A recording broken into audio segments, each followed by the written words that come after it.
Hi, Natalie. Hi there, long time no see.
Chris? You are. Yep. Okay. Thank you.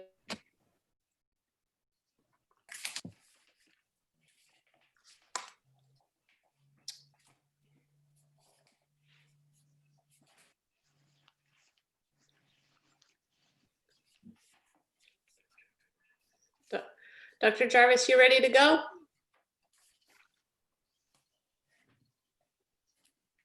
Yes.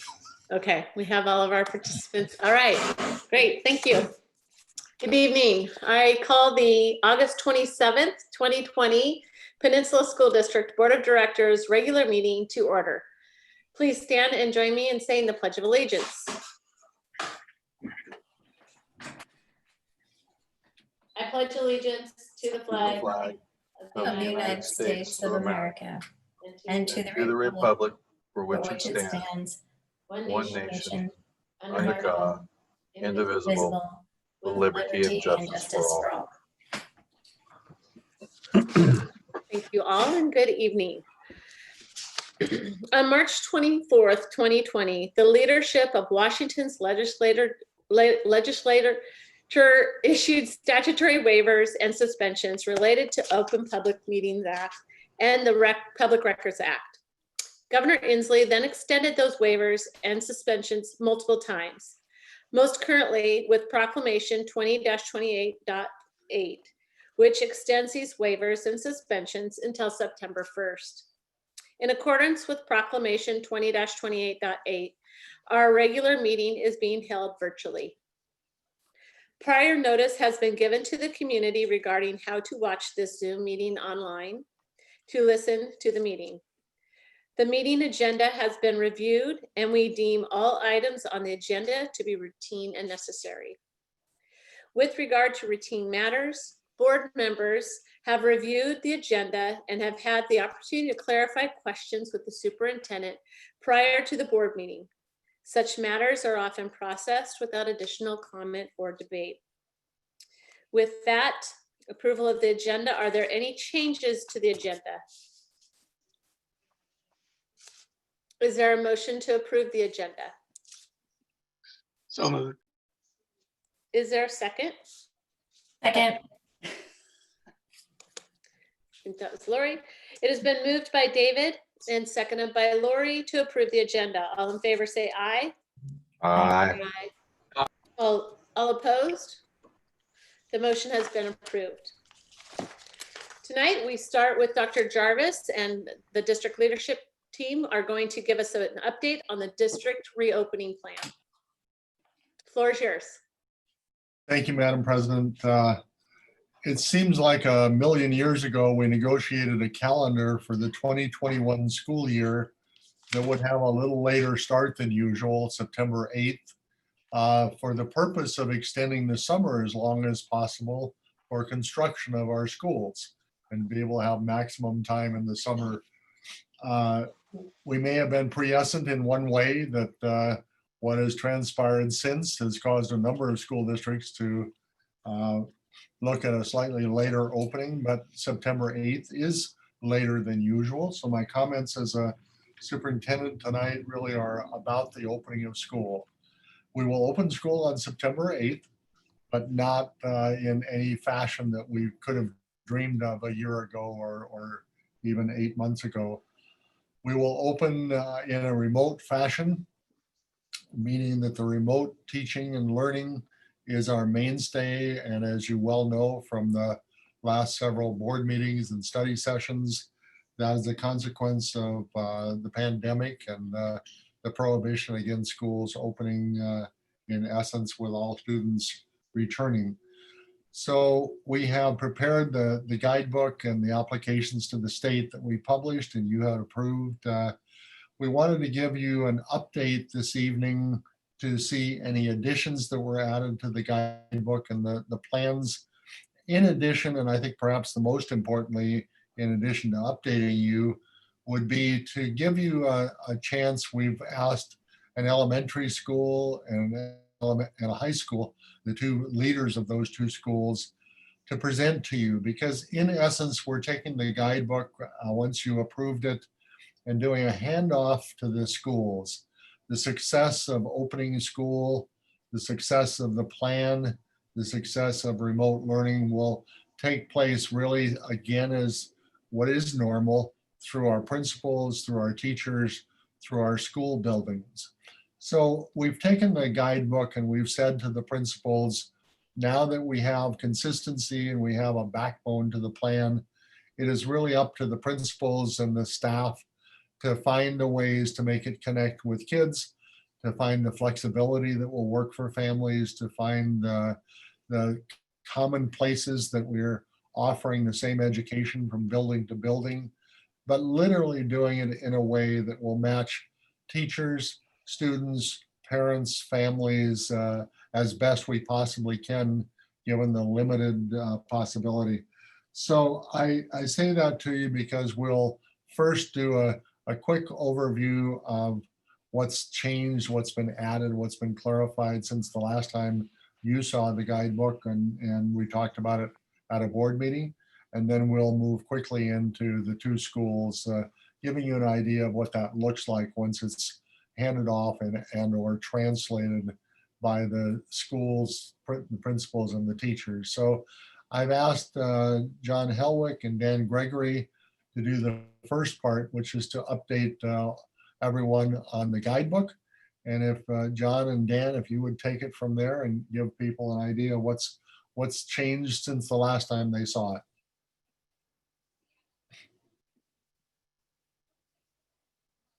Thank you, Dr. Jarvis. I'll go ahead and start. Also, Karen will be chiming in one section here as well.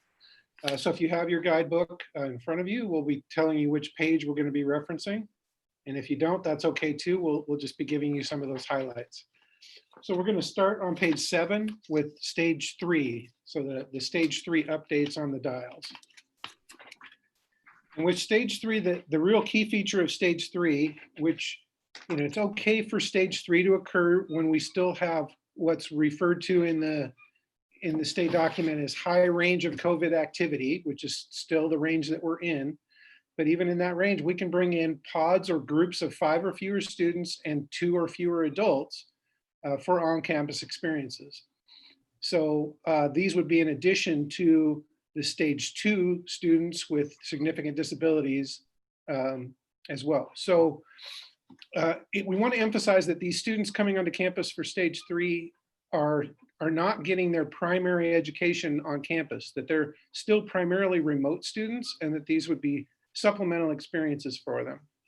We of course would check with the parents to make sure that they're comfortable within having those students on. So we would invite them, and if they're comfortable, then great. And if not, we might select another student to take their place.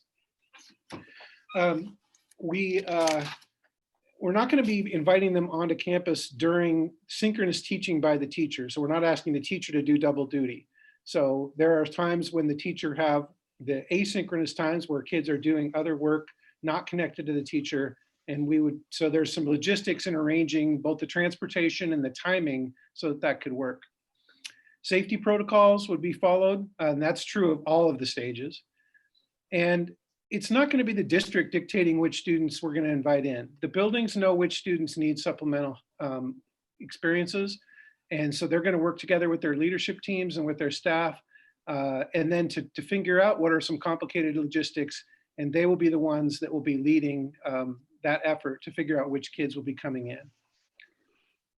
Okay, Dan, over to you. Thank you, John, and thank you, Dr. Jarvis and members of the school board for giving us this opportunity. I'm going to try to keep it brief and talk about pages 4 through 6, and those are again on pages 8 and 9. Stages 4 through 6 occur when we start to see the numbers per 100,000 cases in Pierce County decline. And obviously, as the number of cases decline over that 14-day period average, we increase the number of students returning to school for in-person instruction. When we talk about stage 4, it includes all of those students identified in the previous stages, but we also begin to bring back additional students, primarily and at least initially at the elementary level. And that would be through the lens of primary students being a priority. So as we go into stage 4, we start to expand the number of students at the elementary level, primary students being a priority. At the secondary level, we also begin to expand the number of students on campus for in-person learning. And we start with courses that are difficult to teach remotely as one of several lenses through which we will prioritize. But we do start to bring more students back to campus. We do that in a manner where we have specific lenses that buildings are looking through. And we can go beyond the 5 students, small groups of 5 students with 1 or 2 staff members supervising. As the number of cases per 100,000 continue to decline, we will move to stage 5, where we will look to include larger groups of students for up to 50% of students within the student body attending at any one time. Schools will work in level groups and individually to identify groups of students to be on campus for in-person learning during stage 5. Examples of possibilities may include, but are not limited to, full grade levels for an identified number of days per week at the elementary level, and either grade level groups or alphabetically sorted groups or specific courses at the secondary level. At stage 5, students will experience an increase opportunities to learn on campus in person, but most will still likely be required to do some of their learning remotely as well.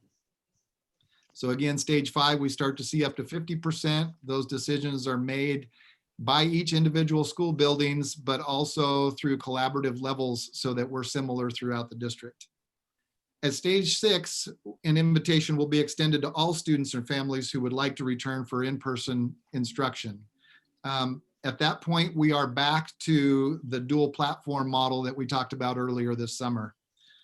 It's important to note that when we're in that dual platform, and even previously in stage 5, that those families who choose not to return and choose to have their students continuing to learn remotely will continue to have that option. So that is a brief summary of stages 4 through 6. I'm also going to talk briefly about the movement between stages, and most of that information can be found on page 10. And we'll talk a little bit about the metrics and timelines. We will, as we have throughout, rely on Tacoma-Pierce County Health Department and the State Department of Health decision tree to guide our decisions. We have set up a situation where we will check the data weekly. And when the data on the virus indicates that we are ready to move to a new stage, staff and families will be provided 2 weeks notice.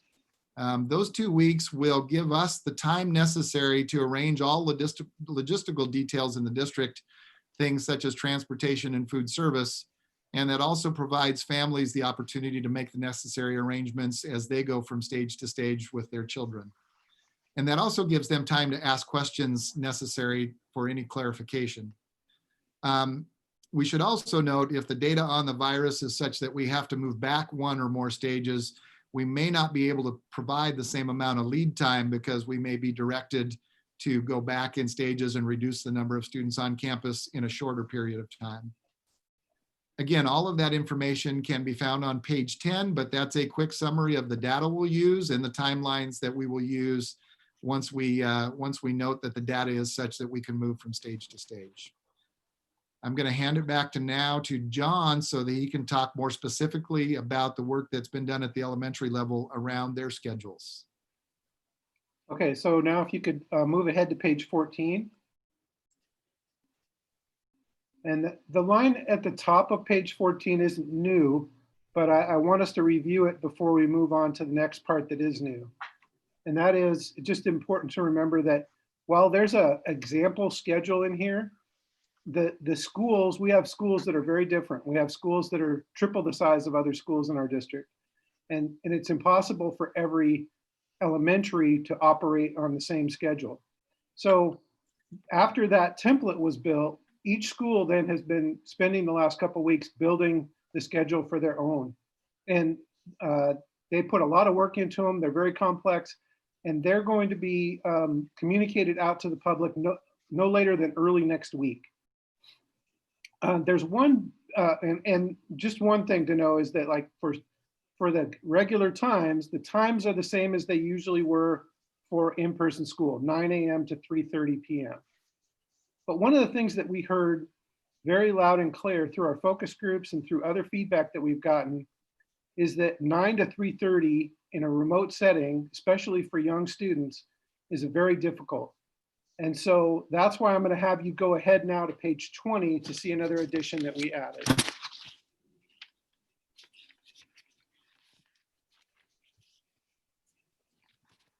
If you look on page 20, a little bit past halfway down the page, you'll see the family flexibility option.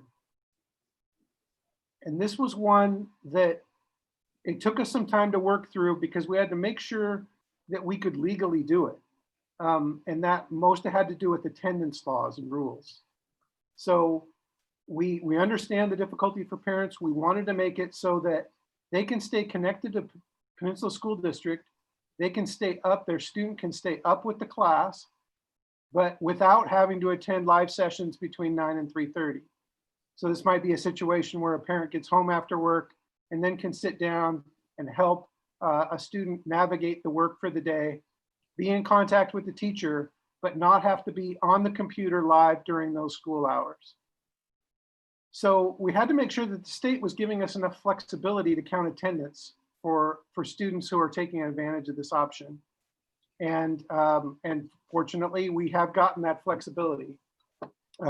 Sarah Hoover just sent us the revised language today for our policy 3122 on attendance that allows for these emergency rules.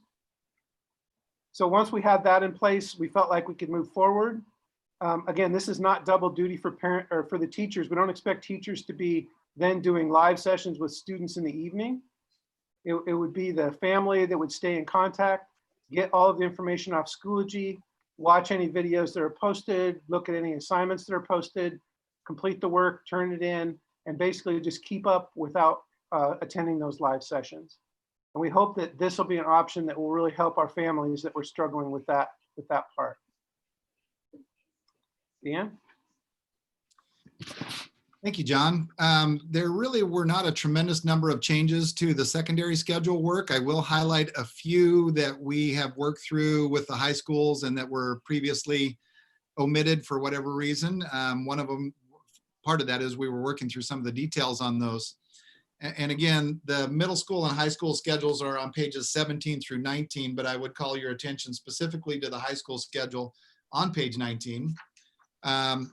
What you will see there that you did not see last time is a 0 hour. So we've created an opportunity for our 0 hour classes, which are primarily music classes, to be inserted there. And we've been working with principals this week to make sure that we have the 0 hour there and clarified when it will run. We've renamed that period in the middle of the day, the 65 minutes that is there for student support, primarily on socio-emotional learning. We've renamed that as homeroom.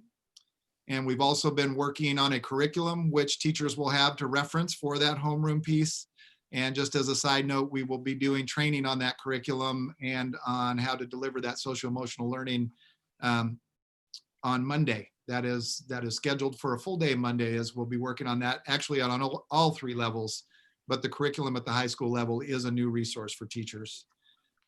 The other thing that we omitted previously, and it was just something that got left out, is the period of time between 11:15 and 12:20, which previously was listed strictly as teacher-directed independent learning time.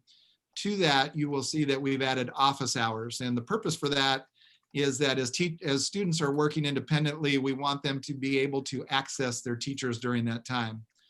So what that might look like is teachers may have an open Zoom link, maybe by their phone, but they will develop a system by which students can contact them should students need support during that independent time.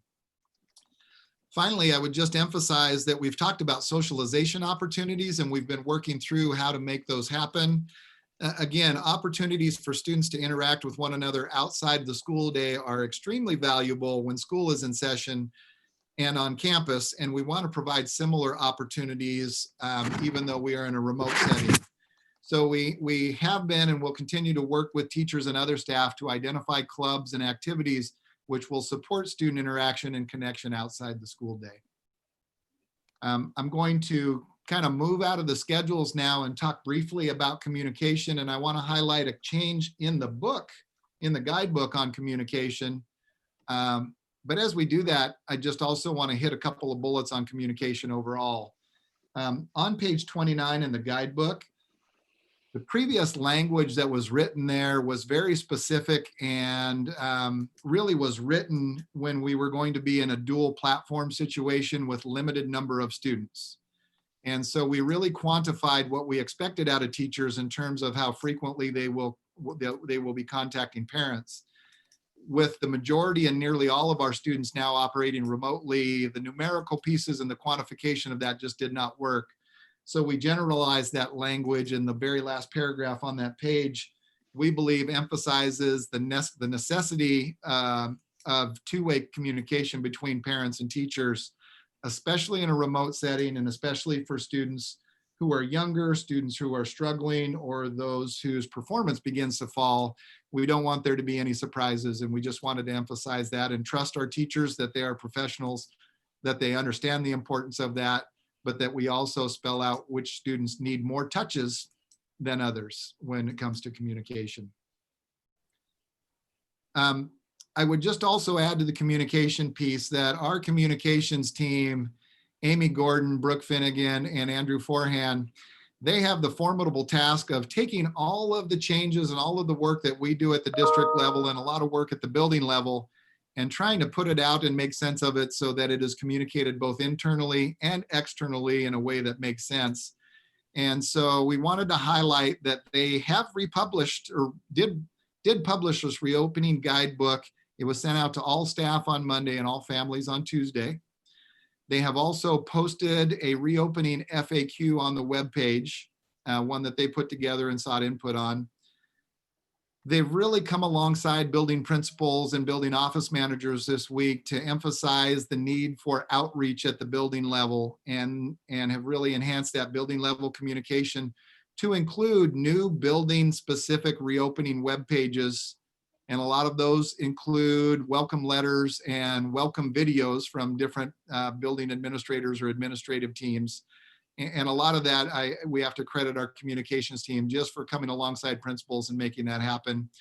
And we've also asked each building to put together a list of events that they're doing to welcome back parents, to welcome back students, things that you might see like a beep and greet. Used to be meet and greet, but we can't go into the classrooms and meet, so we'll do a beep and greet. Orientations, picture days, any kind of transitional work for students to welcome them back to school. And the communications team has been very helpful in trying to post those and get those out as well, and just assist buildings. So we just wanted to highlight their work under communication. I'm going to let Karen talk about safety protocols, and then we'll return and talk about the communication that recently went out around the planning survey. But we'll break away from communication and go into safety, and then we'll circle back to the survey that our communication folks helped a great deal with. Karen, you want to talk a bit about the safety section that went into the guidebook? Sure. So starting with page 35, we have safety protocols that have been added to the reopening guidebook. These cover screenings, PPE, face coverings, physical distancing, hand washing, hygiene, disinfecting, exposure.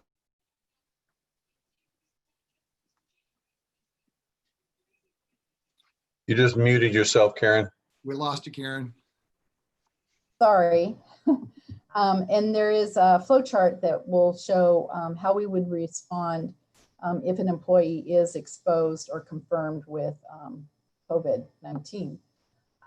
What I would say is that in addition to this, we have a team that's going out to each school, and we are working with each school as to site-specific protocols. So taking these protocols and making them site-specific. So we're going into each school. We're making sure we identify where their entry points are for students and for staff. We're making sure that we've got proper signage. We're working with those teams at each site to be more site-specific on all of the protocols. Thank you, Karen. I'm going to bounce back and talk about the survey and then turn it back to John to kind of talk about the district calendar and wrap up. I believe you're aware, and if you're not, we did send out a planning survey on Tuesday to parents along with the guidebook. And I want to emphasize that this was a planning survey. It's not meant for any kind of policy work. It's meant to help us and help each building plan for how many students they could expect to come back as we look at each of the various stages. This is the data on that planning survey as of 5 o'clock today. So again, many thanks to our team in the Department of Learning and Innovation who helped put this together, as well as the folks in communication who helped put it out. And we've all been kind of monitoring that data. As of 5 o'clock today, we had a little over 3,000 responses. So we're at about a third of our students because we asked each parent to respond once per student. By school, we broke it down by school, and I won't give you all of the numbers, but I will tell you the two largest sections of that pie chart were our two comprehensive high schools, who accounted for just over 25% of the responses. By grade level, I would tell you that it was a relatively equal distribution, with anywhere from 5% to 10% of responses for any one grade level. So by grade level, let me just rephrase that. K through 12 by grade level, we were between 5 and 10% at any grade level. We also put it out to pre-K. Our pre-K groups are rather small. They were just under 1%. The question we asked, and we didn't go stage by stage, we essentially said, in groups of 5 or fewer, are you comfortable with your child returning to school? The next question was, when we get up to the point where we're having larger groups and up to 50% capacity, are you comfortable with your child returning to school? And the final question was, when we invite all students to return in our dual platform model, do you anticipate sending your child to school? So we just kind of took those 3 big chunks. And as of 5 o'clock, groups of 5 or fewer, roughly 80%, right around 80% of folks said they would send their student back. The larger groups, again, up to 50% capacity, we had roughly 3/4 of the parents who indicated they would send students back in that sort of situation. And in the dual platform, if all were invited back, we had roughly 2/3 say, yes, I would send mine back when the conditions are such that you'll invite all back.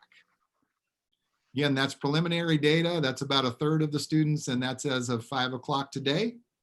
The survey does close on Monday afternoon, and we'll be checking it. I'm sure we'll check the numbers tomorrow and then again on Monday. So again, that was for the purpose of planning. We've broken it down by building and by grade level to help our building principals and administrative teams better understand what they will need to plan for as we go through the various stages. And it does give us at least a little bit of idea of how we will best use our staff to accommodate those students coming back into the building when we invite them back in. We think it's valuable data. We know that it's a survey, that they're all estimates, and that there's not a commitment piece to this, but it does help us plan.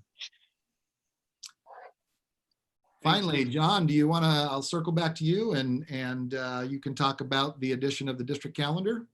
Yeah, and the calendar is not new to you, so I won't talk you through the calendar. Just make sure that you note that it's there, and we wanted that as part of our guidebook.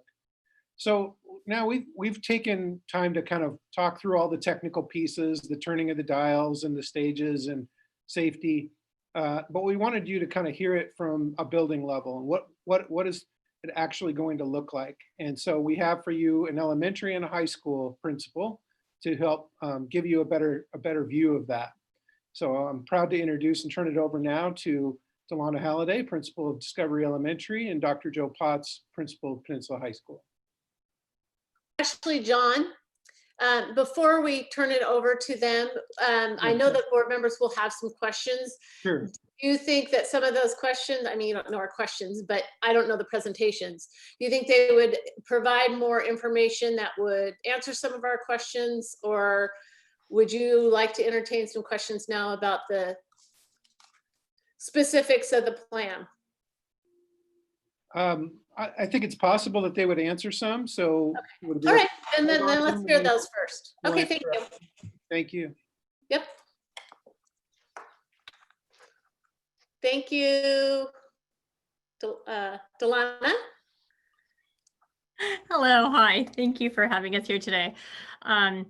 Dr. Potts and I are excited to share our plans and things that we have going forward because it has been an amazing work of collaboration and teamwork here at the building and with families and getting feedback and ideas so that we can have a very productive start to our year. And so, you know, we had in the spring, we learned a lot. We learned about the importance of engagement and really working with our families and listening and finding the needs of our students and creative ways to apply it. And then this summer, we've had some great professional development around how to do more online teaching, how to use Schoology more effective. And that has rolled into a plan that we are developing and evolving. I've got to admit, things change as we learn more, but we are coming together with a really good plan here at the building. So I thought I'd take a moment and just share some of that plan. And please, everybody, keep in mind that this is Discovery Elementary. This is how we get to do things here at this building right now. And as with everything, we are fluid and flexible and will adapt as needs and circumstances change. And in another elementary school, things are going to be different than this. So this is what we have been working on inside the structures of what we have from the district. So obviously, we want to support our students in a variety of ways that they're going to learn and the different times and locations and contexts in which they're learning. And so some of the things that we put in place include a very strong cohort model here at Discovery, where our teachers have aligned their work. So sometimes it depends on the grade level because each grade level has different needs. A kindergartner's instructional need is going to be very different than a fifth grader's instructional need. So, but all of the teachers have decided to teach the same content in the same way, using the same materials. So if a family is working in a pod and they have two students in first grade in two different classrooms, they will still get very similar instruction so that the pod can work together to support each other. One of the great things about this community is the way that you care and support each other. And so we are happy to also support and continue that with what we can do here at school. One of the other reasons we wanted to have this cohort model had to do with sharing the instruction. We don't know exactly how things are going to happen when we come back to school. So in elementary school, we have class lists. And, you know, traditionally, you stay with your teacher the entire year. This year, we don't know if we can maintain class lists as they are because a child, a family, they might decide to stay home when other parts of the class come back, and we need to be able to move around the class lists. So by doing this cohort system and sharing some of the instructional modeling that the teachers will be doing, the students will also be exposed to multiple teachers inside their grade level, and hopefully also then building a relationship beyond just one teacher. It also gives more support too for a student because sometimes students hear things better from other teachers. So we're glad we can work together around that. We also, using the attendance plan, we are delighted that we can provide flexible scheduling for families.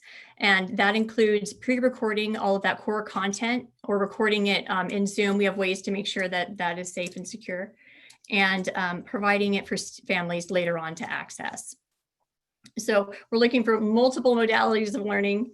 We are looking at finding what students and families need and matching it with the resources that we have to make this a very rich, rigorous learning environment. We are excited to look at who we can bring into the building. And at our building, we're looking at bringing kindergarten back first with those 5 students at a time into the building. We're not going to start that immediately. That will come in a few weeks after we've started up, but that is our goal, to have our kindergartners here. We want this year, kindergarten is such a special year. And so we feel that is a wonderful place to start. And the less screen time we can give them, the better. Sorry about screen time really fast. We are really keeping it as minimal as we can. So less than 3 hours, less than half of the time, and smaller for the younger grades. The afternoon time is mostly for small group and one-on-one. And I love this. I love what our teachers are saying, because if you have a child and you are worried about how they're going to do because they missed instruction in the springtime, keep them inside their grade level, because they will get intensive one-on-one support from a teacher or staff member, and we will catch them up. It is what we do, and we are happy to do it to help your students. One of the other things we wanted to do, because we heard from our community, we want to reduce the amount of Zoom transitions, the amount of logins needed for families. So inside our structure, we are also reducing the amount of times that students need to log in over and over and over. So that varies by grade level, and maybe I'm getting into too much nitty-gritty detail. So I get excited about it. The staff here are working so incredibly hard, and I'm very proud of them. And I look forward to getting to show our families the great work that we've done. Thank you.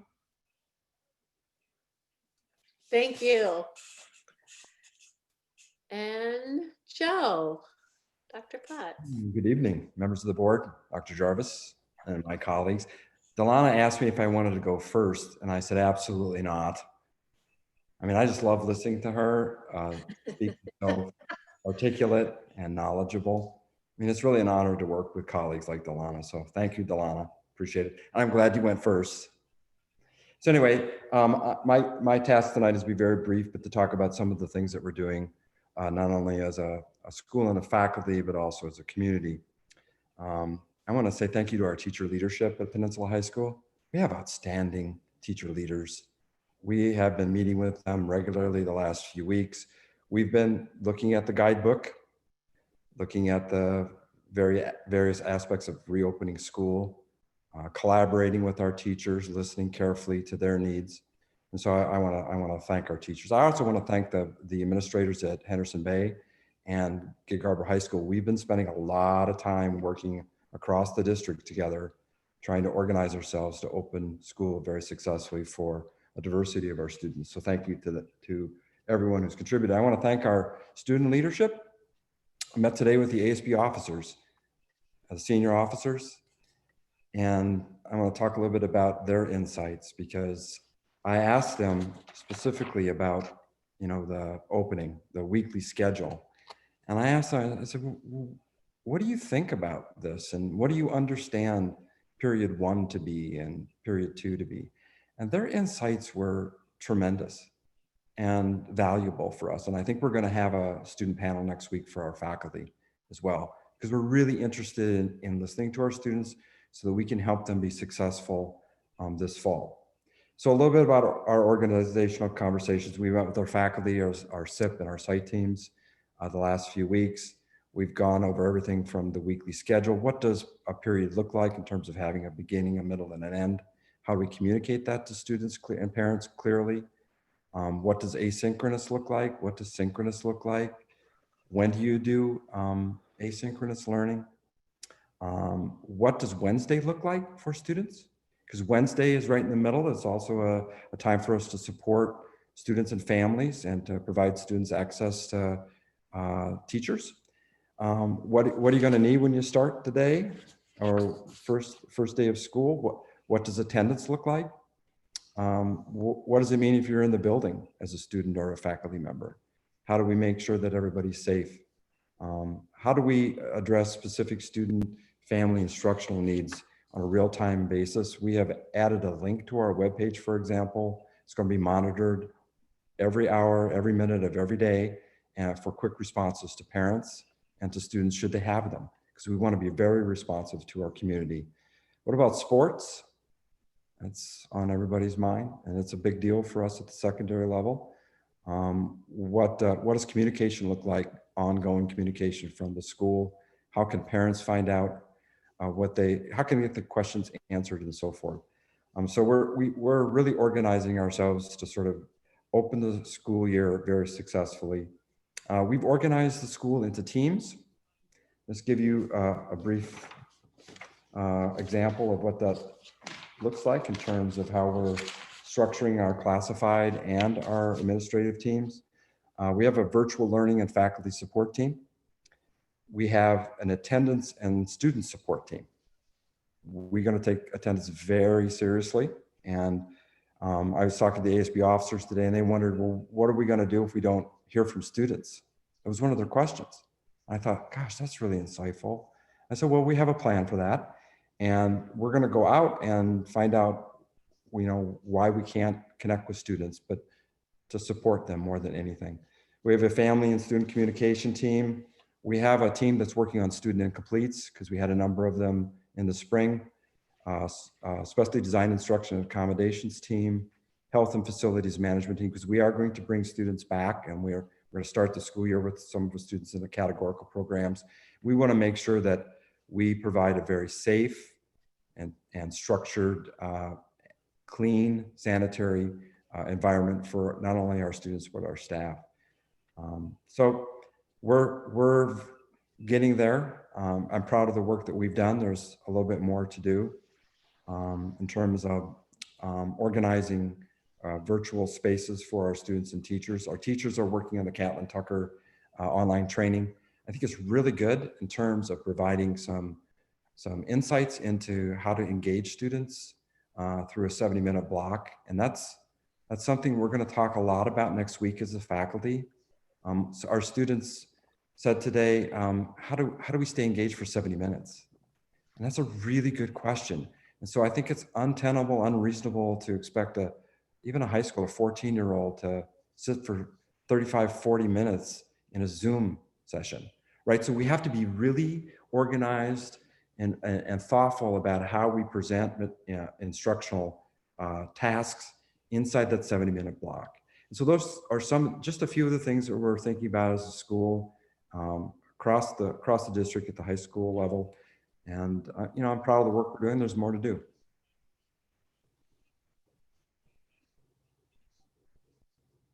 Thanks, Joe and Delana. So Deb, I think question and answer now.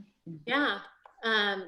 Before we do, thank you to both of you for sharing the individual school experience. I think that it's really good for us to hear as a board, the enthusiasm, I see it.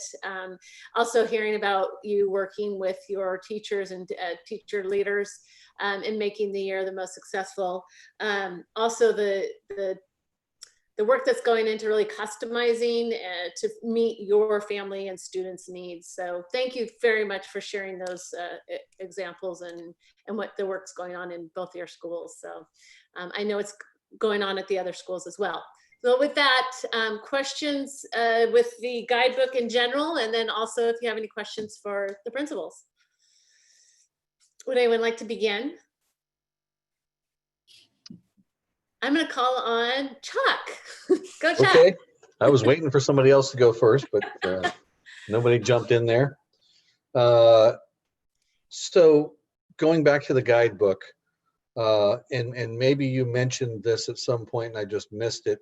I'm looking at Pierce County Health Department's 3 stages for reopening the schools, and we have 6 stages. So I'm wondering what are the metrics for us to open? in relation to what the health department is recommending.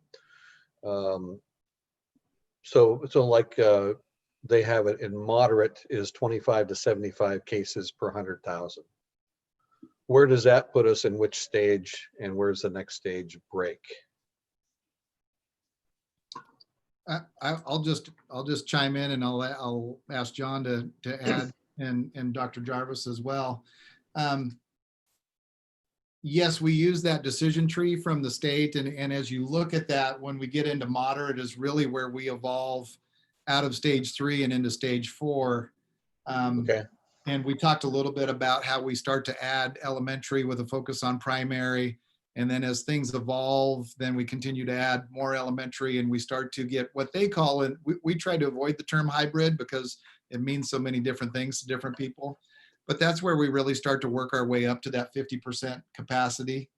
And then when you see they hit low, they encourage full-time in-person learning for all elementary and hybrid for middle and high. Well, that's kind of between that stage 5 and stage 6 for us, depending upon what our numbers look like at the time of those that want to return. And so that's why that initial survey data kind of helps guide us through that as well.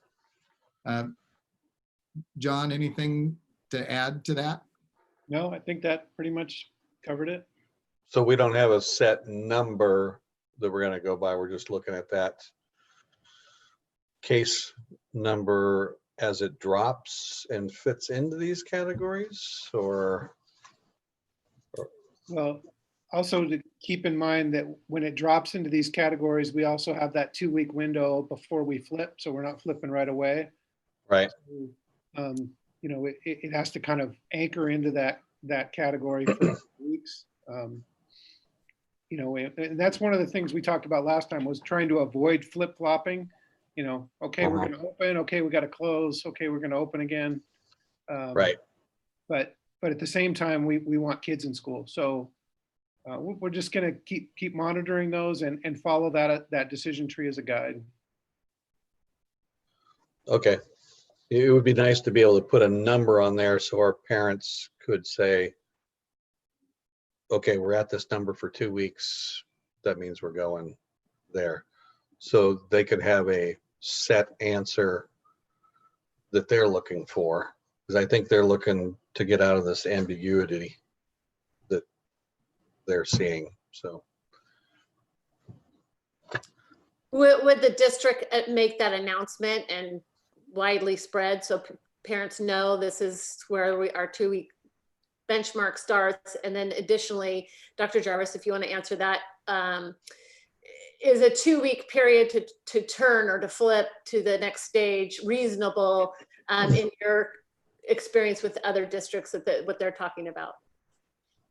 Yeah, in fact, there was an extensive conversation today with all the superintendents of the Pierce County districts trying to look at that very question. And the 2 parts to that, in fact, Dr. Chen and his associate were in on that same conversation. We're in that high range on the decision tree, and the high range for all practical purposes is obviously very limited in terms of what we're supposed to be able to do. Dr. Chen's letter, if you recall, and his visit with us, he's allowed groups of 5 in limited circumstances. So that next piece, then really the question that Chuck is asking is, when we go into moderate, which is I think one of those, it's broad, but it's also very specific, that we will not be released from the prohibitions until we move out of the high into the moderate range. Then once we hit the moderate, there is an area that says, in essence, recommended distance learning is continued, but over time, consider in-person learning for middle or high school, consider expanding in-person learning to elementary students. So the health department is looking at a staggered, that you would start with the primary, and then if the transmission rate did not go higher, that they would release us in stages.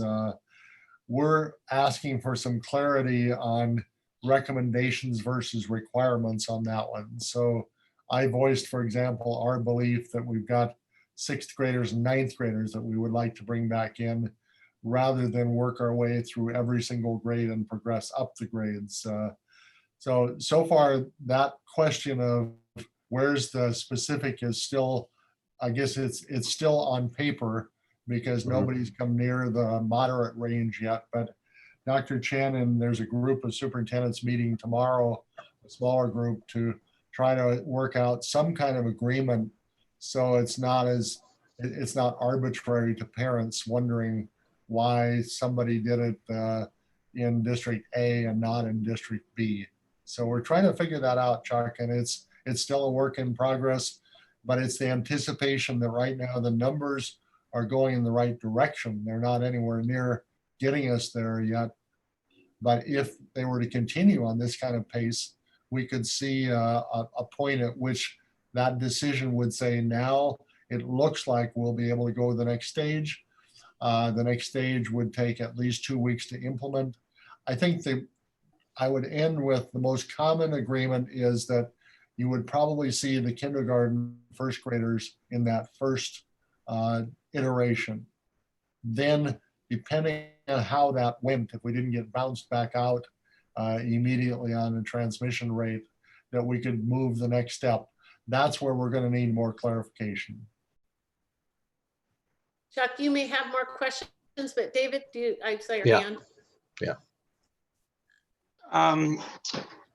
So for me, I continue to be very disappointed with His Royal Highness, Dr. Chen, who continues to lord over the school districts, thinking he knows better than you do how to reopen, or the board. The way we're 4 straight days now of less than 50, and if it continues to go down the way it is now, will be below 15 on average, below 50 per 100,000 fairly soon. And I'd like to find out if the school district contacted our risk management pool and asked, would they have our back if we decided to reopen more aggressively based on our numbers? And in spite of Dr. Chen, I'd like to know, is it possible for at least us to ask them if we wanted to move more quickly, how would that impact us if we decided to do that? You don't have to answer that, it's rhetorical, but I would like maybe at least to contact them that if we got below 25, let's say we got below 25 per 100,000 over 14 in the next 3 weeks, could we, in spite of Dr. Chen, reopen because we're below that? Because I heard today that only Dr. Chen can tell us how many kids we can bring back to school. We can't make that decision, and that deeply disturbs me. My next thing would be, if we open on September 8th in stage 3, and we do get to that much lower number sooner than anticipated, I don't understand why we can't pivot more quickly from stage 3 to stage 5 if given 2 weeks to do that, instead of go automatically just assume we're going to go from 3 to 4 to 5 if the numbers got down to where we could do that. Is it possible, and I do want to answer this one, is it possible to pivot from stage 3 to 5 in 2 weeks? So you don't have to answer it. Let me just get my last thought. If we bring back elementary students in stage 3, it said, or maybe stage 4, how many elementary students would we bring back? Because it says in 1, encourage full time in learning for all elementary schools, but at the moderate level, let's say, I don't know, it's stage 3 because I'm looking at the decision tree, I'm reading it. Does stage 3 allow us to open or go to stage 4, and then the low allow us to go to stage 5? So if we got to 25 cases or less, could we go to stage 5 from stage 3 within 2 weeks? So I'll leave it at that. I'll come back for more later. Let me, I don't know that I'll take those in the order that you asked them or even try to follow that, David, but let me, I think I've got the intent. So Karen and I can get you something from the risk management pool that gives their basic position and recommendation to the districts. We are part of a self-insurance. The school districts have collectively pooled their efforts, and they work very hard to try to, it's our risk management pool, and they try to make sure we're protected. So Karen and I can get their basic position and share that with you. Secondly is what you put your finger on is that there's a 3-level decision tree at the state health and being followed by the county health. There's a 6th-level stage that we have on our dial. So trying to reconcile those two can easily confuse anybody, including ourselves. But let me try to pick through that. The biggest demarcation there probably is between our stage 3 and stage 4. And the reason I say that is that at stage 3, our stage 3, we're operating right now within the high range, but we're still allowed to bring in small groups of students, provided we're not trying to do that as full-time instruction for a full grade level, et cetera. So we're operating our stage 3 within the very highest range and trying to find out where we've got the best flexibility. Now, you saw us split stage 3 into really 2 parts. The first part being just trying to get our feet on the ground. There are 3 groups I would comment on. Stage 2 and stage 3 allow us to serve some of our neediest students and be able to try to figure out how to get those kids served even in small groups. So in addition to that, we're looking at the issues such as you heard the principals talk about, of bringing kids in for certain orientation or extension or incompletes, et cetera. So we're trying to operate that within even though we're in the high range, we're still in our stage 3. In order for us to go to stage 4, that's bringing in a whole group of kids, whether that's a whole class at Peninsula High School with Dr. Potts, or whether that was a grade level of kindergarten with at Discovery Elementary with Delana. That would require us, A, to be in the moderate range and out of the high range. And secondly, that we're doing that in some concert with what the various agencies will allow us to do. And right now, as I'm trying to advocate for 9th grade, for example, that's a position that I would say I'm fairly much the Lone Ranger right now.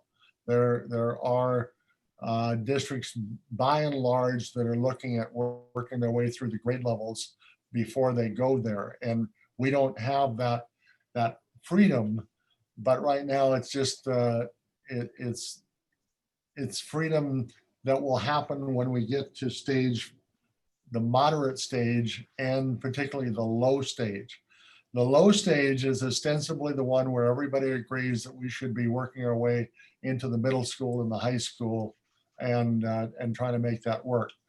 So long story short, we may see our own hybrid, so to speak, of kids at kindergarten and 1st grade being able to come, and we're still doing stage 3 small group work at the high school. I'm not saying that's the way that's guaranteed, but that depends on where we are.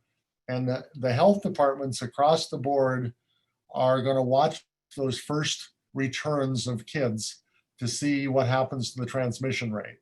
If that immediately puts us over, then they will throttle back our ability to add more grades. So I don't know if it answers your question expressly, David. I didn't follow into us doing battle with the health department. I think the issue is we're trying to keep everybody safe, and we're trying to work within the rules, within the decision tree, and not put anybody, kids. It was interesting in that survey of those first 3,000 respondents that you saw a comfort level with a very small group of 5.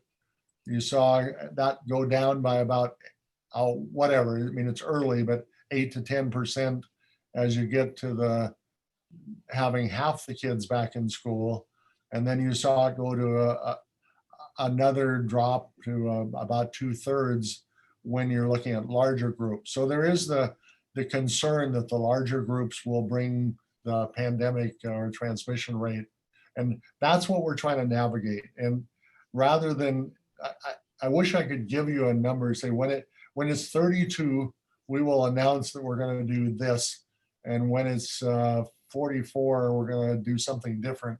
But right now, that not only is still in development and permissive, but we're trying to make sure we can get step 1 to work well on September 8th and get those first 2 weeks down.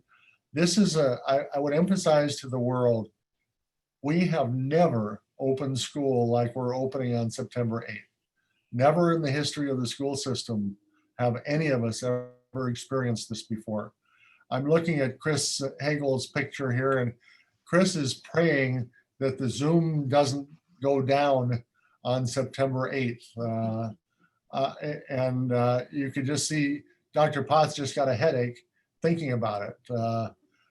The reality is, I emphasize nothing we've ever done before, so we need time, whether that's working with our highest needs or the kids who are with incompletes, the kids who are in gap times, or whether it's our bright-eyed kindergarten that's never been to school before. We need to make sure it works well before we move to the next one. And so the grace of a 2-week period to let parents and teachers relocate, figure out the logistics to prepare for that. You heard the reference to the common curriculum and the cohorts.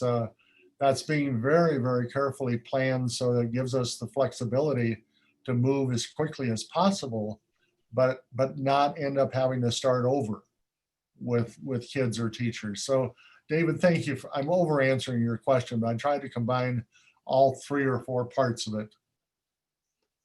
Will you be on the call tomorrow with Dr. Chen? I will not. Okay, I was going to ask if you could maybe ask for him to maybe show a little flexibility for us, since we are trending lower than the majority of the county. It would have been nice for him to be willing to make a case-by-case exception, but thank you. I think we've made that request to him before, and not saying we can't make it again, especially if our numbers continue to go considerably lower. But David, you may have more, but I'm going to go to Natalie. If you've got any questions right now. Sure, they're kind of all over, so I think I'll just do what others have and just fire away.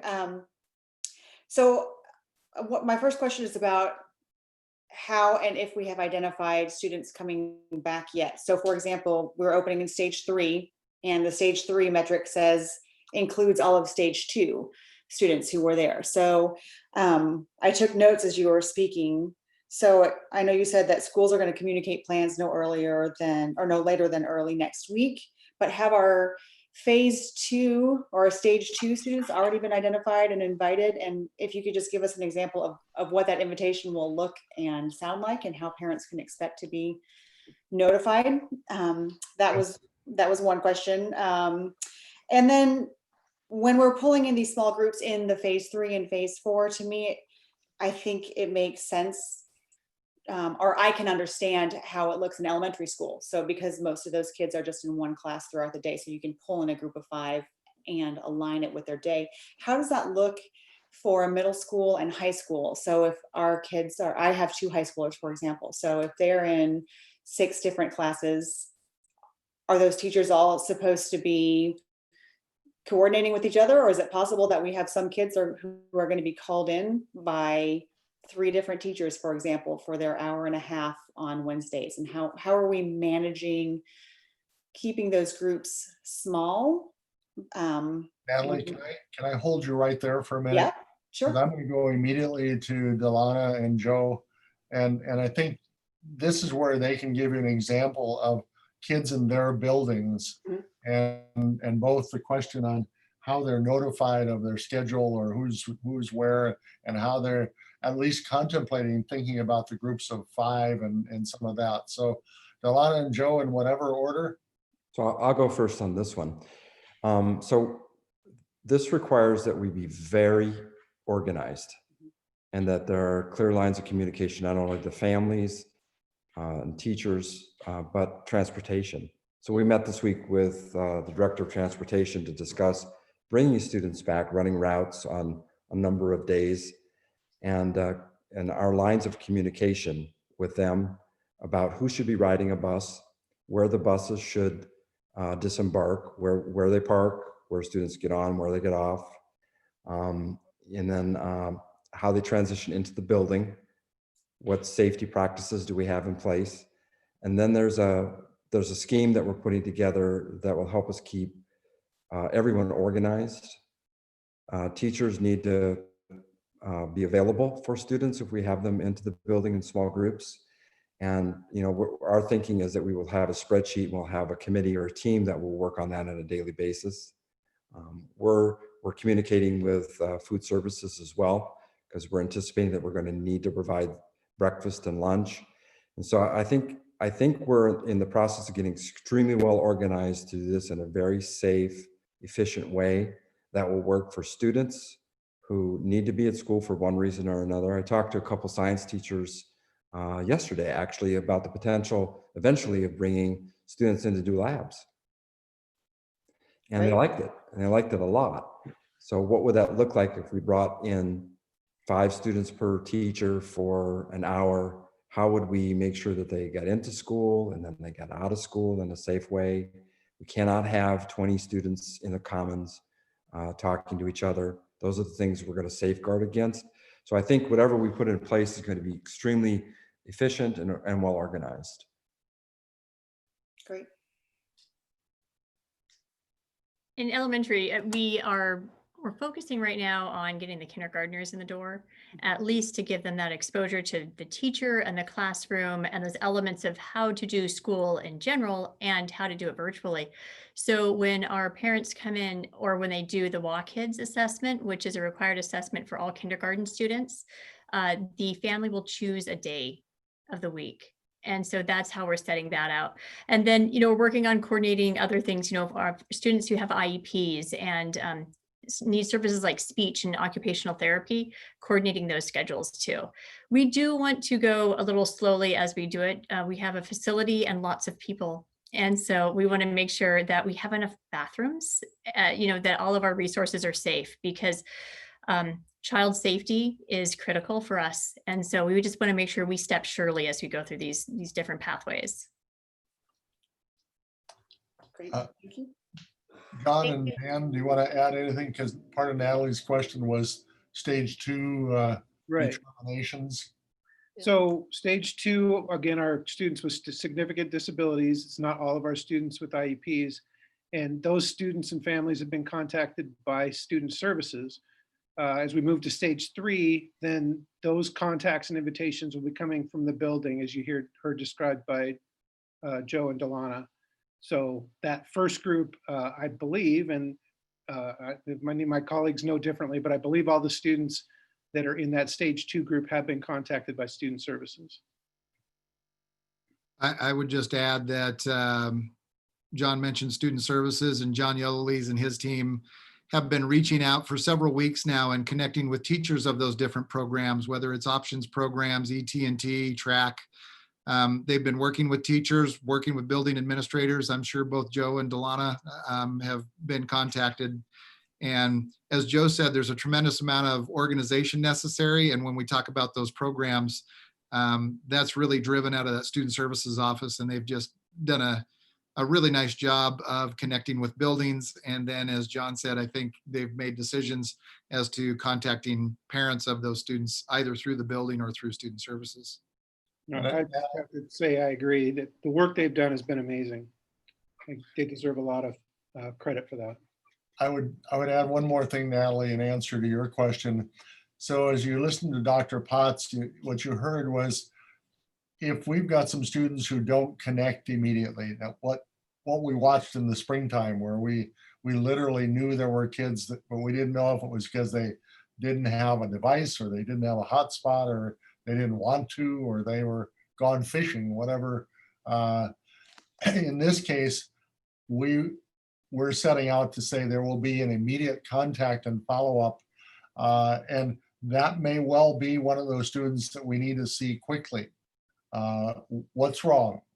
As we meet with a student or a student and a parent, what's wrong? Why are we not connecting? Here's the lesson, and figure out if it's a electronic issue, if it's a timing issue, if it's a support issue, if it's a language, if it's a deficit of some kind. So part of that decision, we will have kids moving into some fairly critical needs quickly, even though they don't necessarily have some established IEP. We don't want to lose those kids in the first 2 weeks or 3 weeks before we get around to them. So that's when I think one or both use the term fluid, that's the fluidity of trying to make sure we're gathering kids as fast as we have to make some context. It doesn't mean that they get to start school 5 days a week, but it does mean that there's a face-to-face, in-person, and if we discover, for example, that that's a new student and there's a language issue, they don't speak English, I'm making it up, but then we would know that there's a connection we need to make that would take care of that. Joe and Delana, anything else you would add to that? Okay, I interrupted you, Natalie. I just wanted to get kind of those two down. Yeah, no, that's great. And I do want to say I appreciate so much your flexibility and the adjustments that you've made to the guidebook that allow for flexibility in scheduling and attendance, because that was one piece that a lot of our working parents were struggling with, trying to keep on a schedule. So this is great with regard to that. And just quickly, two other questions about details about flexibility and how we're getting kids to and from. Transportation, you mentioned we're working with that. So getting small groups by buses, are we saying we would be doing that? And then food service. So I get the food service piece. Answer this one. What's that? Karen Anderson. Karen would love it. Karen's a genius. I know she can. They have been working so hard on this. I know she smiles, but there have been hours and hours and hours and trying to get, how do you feed kids? What are the new rules? And how do we can talk about small groups or larger groups or mixed groups. How the heck do you get them in and out of school and get them back and forth? So Karen, you want to share some of the conversation? I know you don't get hours and hours, but you get to kind of highlight it.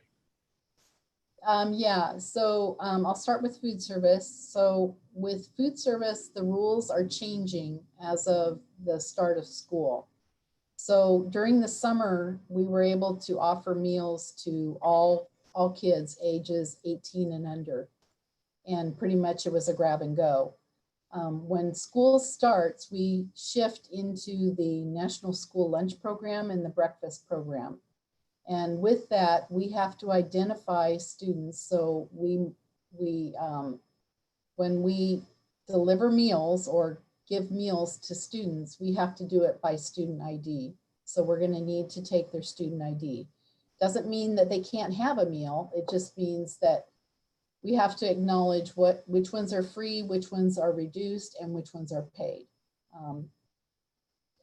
Katie, the food service director, she is currently, we're planning on having 9 sites for grab and go so that you don't have to go to your home school. So if you have multiple students in the district, you can go to one school and get your meals for those students. So you just have to give your student numbers and you can get your meals. We have a survey out right now. We're asking folks that if you can't get to a site to get meals, is there a reason? If so, if we were to deliver, would you be taking meals? And so we are getting names so that we can start to look at where we might be able to build some routes for delivery of meals. So we are looking at that at this time. For transportation, we are setting up, so student services currently, they provide the names of the students and kind of the times and the time frame and the days that students are going to be coming in. And it's a manual routing system because we have to actually go out, find out where the students live, and then set up a manual route and try to capture as many students as you can, bringing them in. We're going to have to do the same process for small groupings. So when we're bringing small groups of students into schools, we're going to have to do pretty much the same thing. We're going to have to find out which students are going to be coming in. Then we have to know where they live, where we would be picking them up, what's the time frame that they're going to be at school, when do they need to be there, and how long are they going to be there. And then we're also going to need to know, for some students, parents are going to be willing to bring them in. So we need to know which ones need transportation and which ones don't, so that we can start to, again, go out and try to develop routes that will accommodate. So it's a little bit trickier, but we're going to find a way to make it work. We're setting up a spreadsheet by school so that the schools can actually go in and start to list the names of the students that they want to bring in. And then we'll start to work with them on developing the routes and getting those routes. That's why it takes a little bit of time, because we need that time to develop routes as we go from one stage to another and start bringing different groupings of students in. But that's our plan. Great, thank you. And I will give my time. I have more questions, but I'll let someone else speak. But real quick, I just wanted to give a shout out to your team, especially the food service team. It's just been such a pleasure to see them working throughout the summer and keeping families connected to our schools. They're doing an outstanding job. So on behalf of all of us, I'm sure, please pass on our thanks for that. And they make it fun too. They really like seeing the families, and they want to be there. Thanks for calling that out, Natalie, for sure. It's been good to see that. Lori. Hi. Yes, hi. Hi. I have several questions, but they're all very unrelated to each other. So I'll just pick a few, and I apologize for that. Back to one of David's points. I also am disappointed in Dr. Chen and some of the recommendations there. David referred to the fact that it seems only Dr. Chen can tell us how many students can be in school at one time.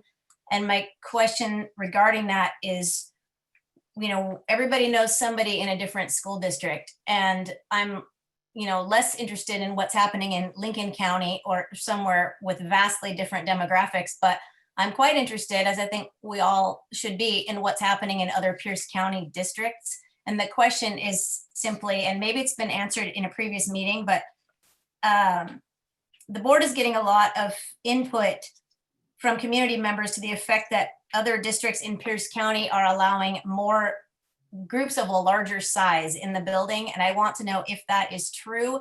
And if it is true, how does that work? Are different districts able to interpret Dr. Chen's recommendations differently? I would answer that, Lori. I know of no district in Pierce County that's doing anything larger than a small group. They define the small group as 5 students or less with up to 2 instructors. So theoretically, it could be a group of 2 adults and 5 children maximum. And I know of no district in Pierce County that's doing anything with any students in a larger group than that. Okay, thank you. And then that makes me think of a question regarding the groups of 5. I think it was Delana who said something that made me think differently about this. I've been thinking in terms of when you talk about the general student population, I'm not talking about students with IEPs or extenuating circumstances, but just the general, let's just take elementary population. I have been thinking, and I think a lot of people perhaps, that we're just, or the schools are going to be just choosing 5 students willy-nilly, and how is that equitable? And I think what I heard you say, which really changes how it's viewed, is that it's just more a matter of 5 students at a time can be in one place and everyone will have their time. It's just that you can't all be there Monday morning. So someone's student isn't more important than another student. It's that you just simply go on a different day or a different time. Is that correct? It is that way right now for kindergarten, absolutely.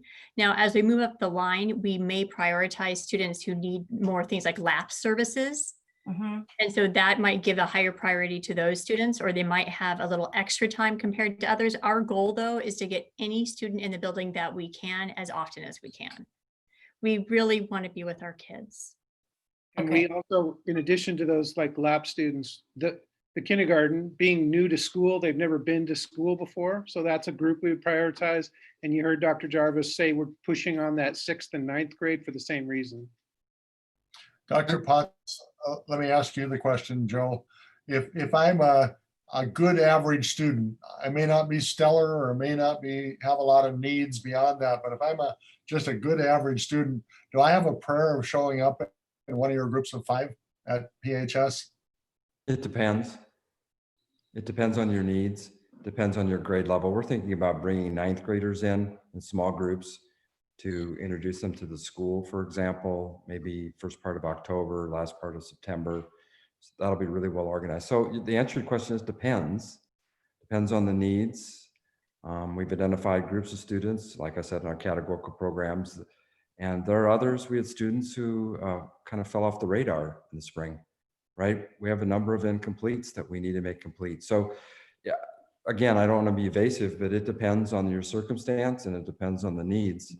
And there are some students with significant needs. I was just going to add, and thank you, Dr. Potts. As we've had discussions with principals, Dr. Potts referenced last spring, students that fell off the radar. And in a previous board meeting, I recall one of the struggles of going to remote learning is those students that need us most. And, you know, whether you call it a hot list or not, our building principals know which students struggled the most last spring. And so we've asked them to go back to that list and say, who do we need to contact more frequently? And who on that hot list, so to speak, would benefit most from coming in and having that personal contact with us as well? Again, Lori, I'm not trying to be slippery on that at all. It's just that we're still developing the way we can do it and figure out how to do it well and work our way through a whole set of needs and kids. And we elected not to make a determination at the district level that said to any of the principals, these are the kids that you must bring back and the rest of them have to wait. We felt our best option by far was to leave that in the hands of the teachers who know their kids or don't know their kids and get to know them, and the principals and the counselors and the IEP teams and the support staff that could say, here's a group or an individual that we really need to bring in. So it may sound haphazard, it's actually not. But it does have that world. And I think Joe's phrase, it depends on the timing, whether we're talking the first 2 weeks or we're talking 3 weeks down the road. It depends on all the kind of circumstances you've heard, Laurie. Okay, thank you. Hey, Deb, could I just add something to her question so I don't forget? Yes. Okay. I know that you're anticipating with stage 3 bringing pods of 5 kids or less. And I'm not quite sure, is that on more than 1 day a week and for how many minutes? And is it possible that based on class size that you would not be able to get a group of 5 in more than once a week? Thank you. Again, I think, for example, I'm going to ask Delana to answer that if she will, and then and Joe, and then I'll add to it. But Delana, would you describe how you're visualizing that? Yeah, thank you. Great question, because like I said, we want every child here that we can as often as we can. And so our goal would be once a week. However, we do know some families who are not comfortable even in that environment sending students into school, so they may opt out of it. So that is, as the class size gets bigger, it is more challenging. We haven't set a time for the total amount of time, but we're looking between 2 to 3 hours for students to come in the afternoon. There's another part to your question. Am I missing a part, David? No, I think you covered it. I asked, is it possible for some of the kids not to make it in? That was a good, I didn't think about that. Not everyone's going to want their kid back. And then the other part was, how many hours were you looking at? So basically, they'd be looking at 2 hours a week. I give me flexibility on that, but at that time, Right. this time, I will say, yes, that's the plan, but just as So we learn more, we'll do differently. We'll do we're better. thinking about using the Wednesday blocks in the afternoon to begin. So it would be 1 day a week in those structured periods in the afternoon or late morning, early afternoon to begin. All right, I'll ask a few questions and well, one, I wanted to echo what Natalie said. I really appreciate the schools working with the flexibility, because I know it's going to be challenging for each family for different reasons. And to allow that flexibility is going to be key to making sure that everyone is able to get to those instructional hours when they convenient for their family. Joe, I really appreciate the focus on family resources and having, I think, a team that's looking at family resources. And I hope that's happening across the district. As with partners in our community, we really need to stay attuned to our families and the needs of our families. It's not all up to us, but we're a part of that. And so I really appreciate that. And that whole thought on the 70-minute Zoom classes, I'm listening to my college student saying that's even hard for him, 18-year-old, to sit through and engage Zoom class for 70 minutes or whatever it is. So glad that teachers are kind of looking at that and how do they really engage students during that time and what's the best way to do that. So, and then just huge shout out to everybody that's been spending 24/7 on this stuff. I know it's been challenging, but so much more information is in the handbook. Really, really appreciate all the thought that's going into it. And I know it's fluid, but I feel like a lot more questions are being answered. So with that, my questions, and this is a quick, simple yes or no one, is when you guys are saying one teacher will bring in up to five kids, or up to 2 teachers, up to 5 kids. There could be multiple classrooms with 5 kids, correct? It's not just one group in the school at a time. Okay. And then with that, that's why the building really needs to be coordinated, because we have to make sure that those kids aren't interacting, so that they're coming in different places and that they're not gathering. So we can have more than 5 at a time, but we have to make sure that we have a comprehensive plan for the building. So on that note, John, how are we preparing our students to know how to act when they come into the school? They've got to wear their masks. They've got to be social distance. They've got to wash their hands. Because we can't just expect a kindergartner to walk in and know this.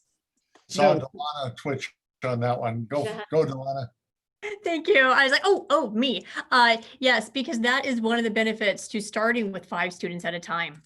You know, we can, but since we start with WAKIDS assessment for kindergartners, we can start preparing families for them to start working with their children at home as they enter in. So we want to be very careful working with students as they come in. It's a group of 5 at a time, and we'll have staff there also to support them. So yeah, that's one of the reasons I'm really glad we get to start with kindergarten. Okay.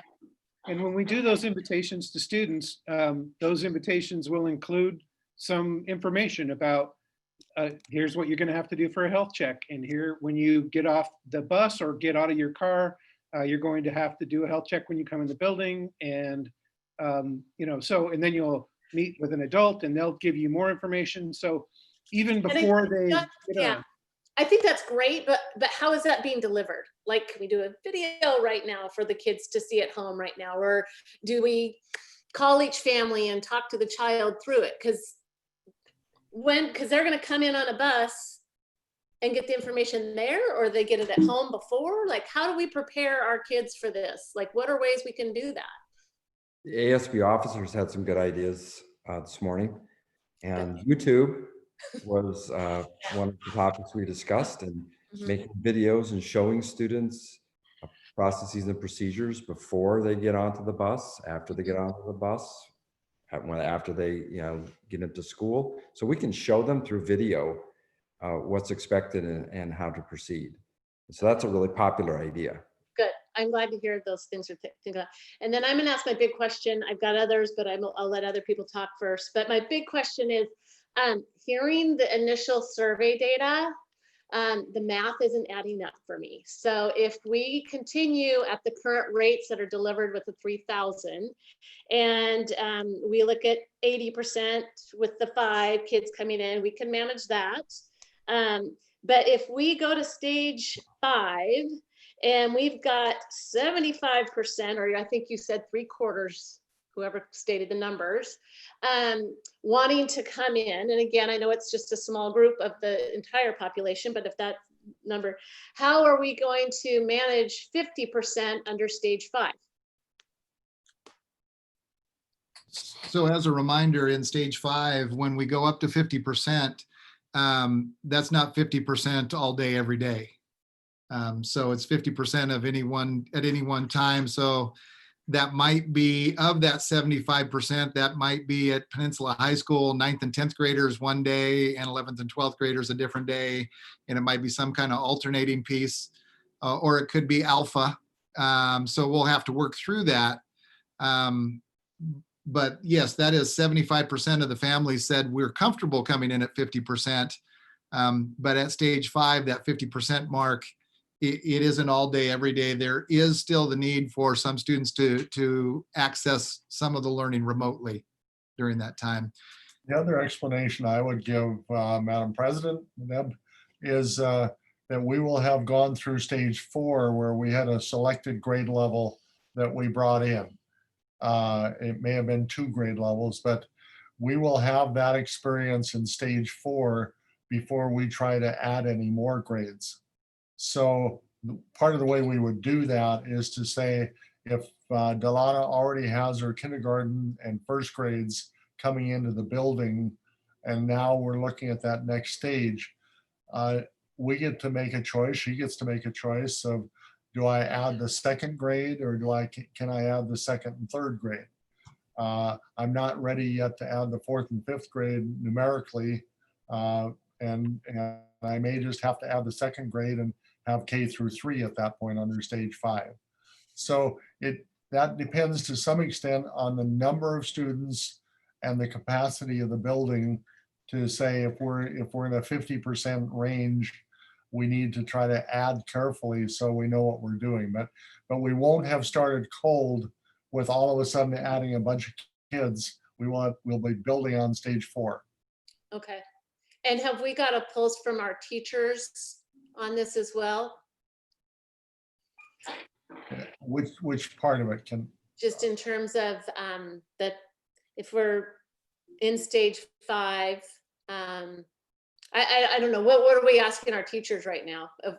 I think for the most part, we're trying to prepare the teachers for remote learning, and that is a huge task. Okay. And they need a lot of support, and they are supporting each other, and they're embracing the challenge. But to really have them thinking much about stage 4 and stage 5 right now, Delana and Joe, I think you'd probably agree that we're not doing too much of that. Which is good, but it also could change in 2 weeks. So, but again, that's the kind of what we've been dealing with. So with that, other questions? Chuck, I'll go back to you.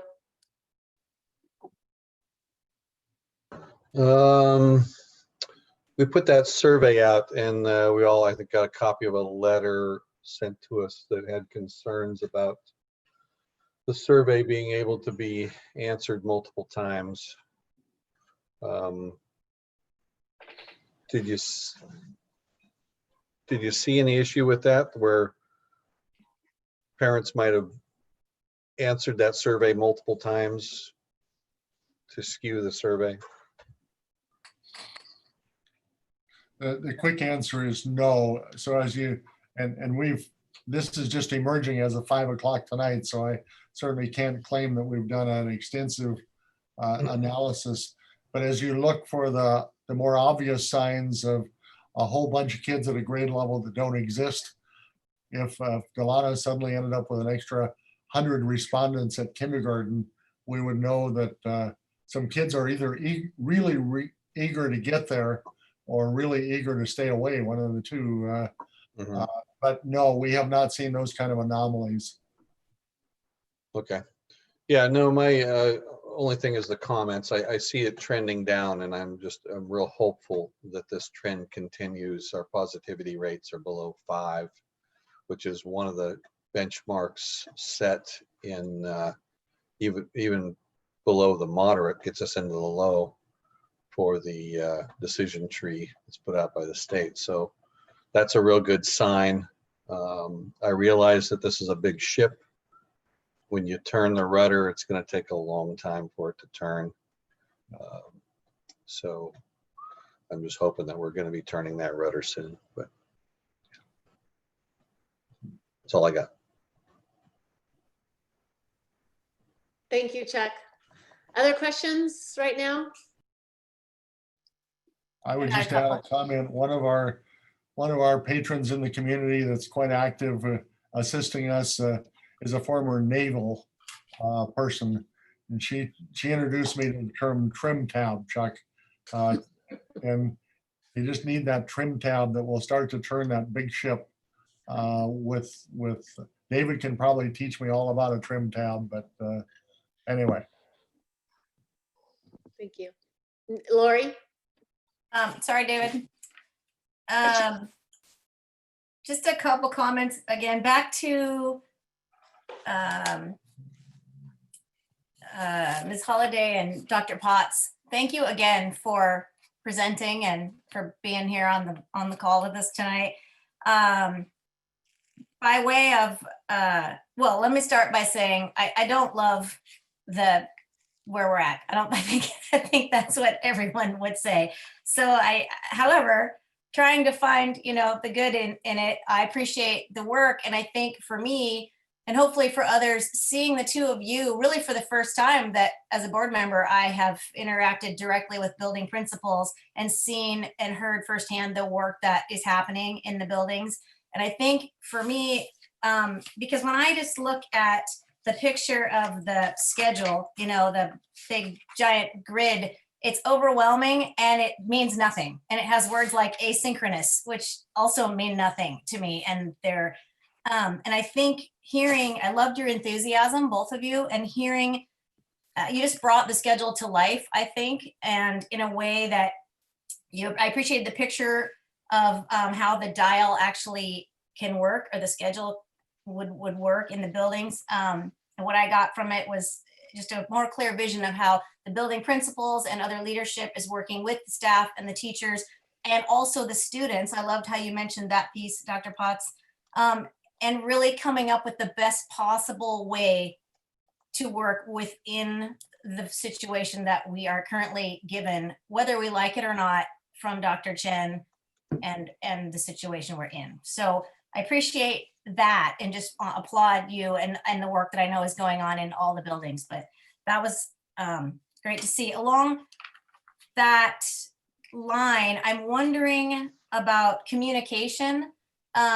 In fairness, as board members, it's always difficult because we don't receive what parents receive unless we ourselves have a student in that school. So if my child was still at Discovery, I would get whatever the Discovery family is getting. So my question is, and maybe not just to the two of you, but is there a fair amount of communication going out? Are parents getting weekly newsletters? Are they getting videos of principals speaking to them, or are schools having town halls, or I don't know what's happening, and I would love to know.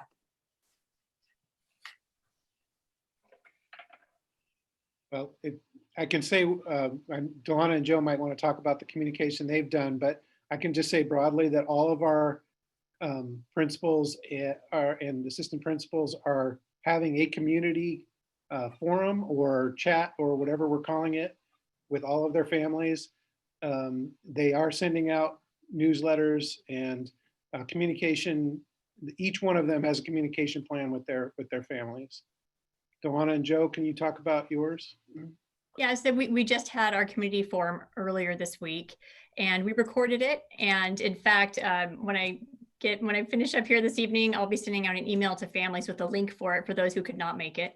And then we are also going to have a Schoology for Parents training so we can help parents learn how to navigate Schoology to help their students. We'll record that also because we know families not all families will be available at the time we're doing it. We are having our beep and greet.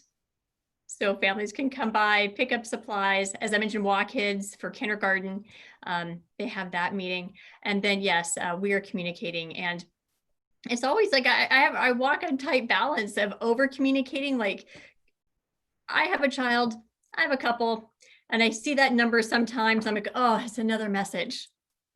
And I don't always listen to them. And I don't want that to happen either. You know, I really want families to know that when I call, I have something critical and important for them to hear in this moment. So, and I love that our community reaches out to me too with questions. So it's a great way. Our community forum is next week. And so we're going to have a question and answer session for parents. And we've sent a parent survey out.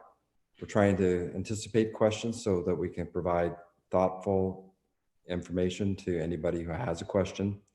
We're going to send every 2 weeks what we call the Hawk Talk. And it'll be a 3-page newsletter with lots of links. And so parents will be able to find out in the Hawk Talk all kinds of things about school.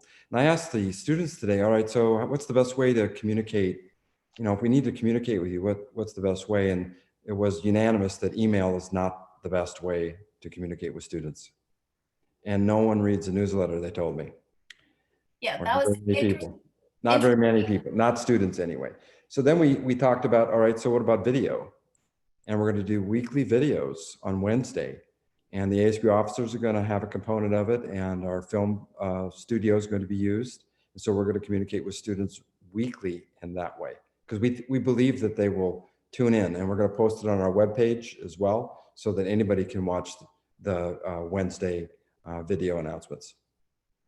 And I would just add, Lori, that in addition to what the buildings are doing, Amy and her team have put together a district reopening webpage where all of the events that are going on in each building are posted, and every school who has done a reopening webpage with the communication teams alongside them, they all have theirs posted to their building webpage, and then on the district webpage, it's posted there.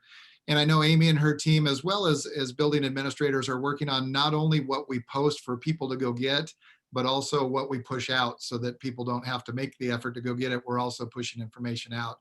And it's a work in progress. It's a work in progress. We're paddling quickly to get ready for September 8th, and outreach is a big component of that. And those building administrators are balancing all of those tasks. Thank you. And also, I really appreciate, as was already mentioned, John, you talked about the family flexibility option. I just don't see any way that this can possibly work for some families without the option to do the work on your own schedule. So I appreciate the work that's been done there. I'll let someone else talk for a bit. Natalie? Yeah, just a couple things. Back to Joe's point, and Deb has brought this up and we have emailed it a couple of times, but I'm going to emphatically say that I love the idea of our high school students maybe making some videos about what it looks like going to school. So if we could share that with elementary and middle school, I would love to see, you know, our mascots getting off a bus with a mask and getting a temperature screen, or something that just makes it fun and normalizes this place that we're in, and blast it on our social media. Just let the kids see this is how we do it, and everyone is doing it. It's not, it is crazy, but we're all crazy. So I would really like to see something like that shared. And then just back to the numbers, I'm not surprised with what I see or what you're sharing with us about the responses that we've received so far from the survey. I think in general, our parents have been very vocal about being ready to get back to school. And I think largely that is because our community continues to trend significantly below the rest of Pierce County in our disease transmission rates. And I will just kind of chime in support for advocating for local decision-making authority. So anything that we can do to support those efforts.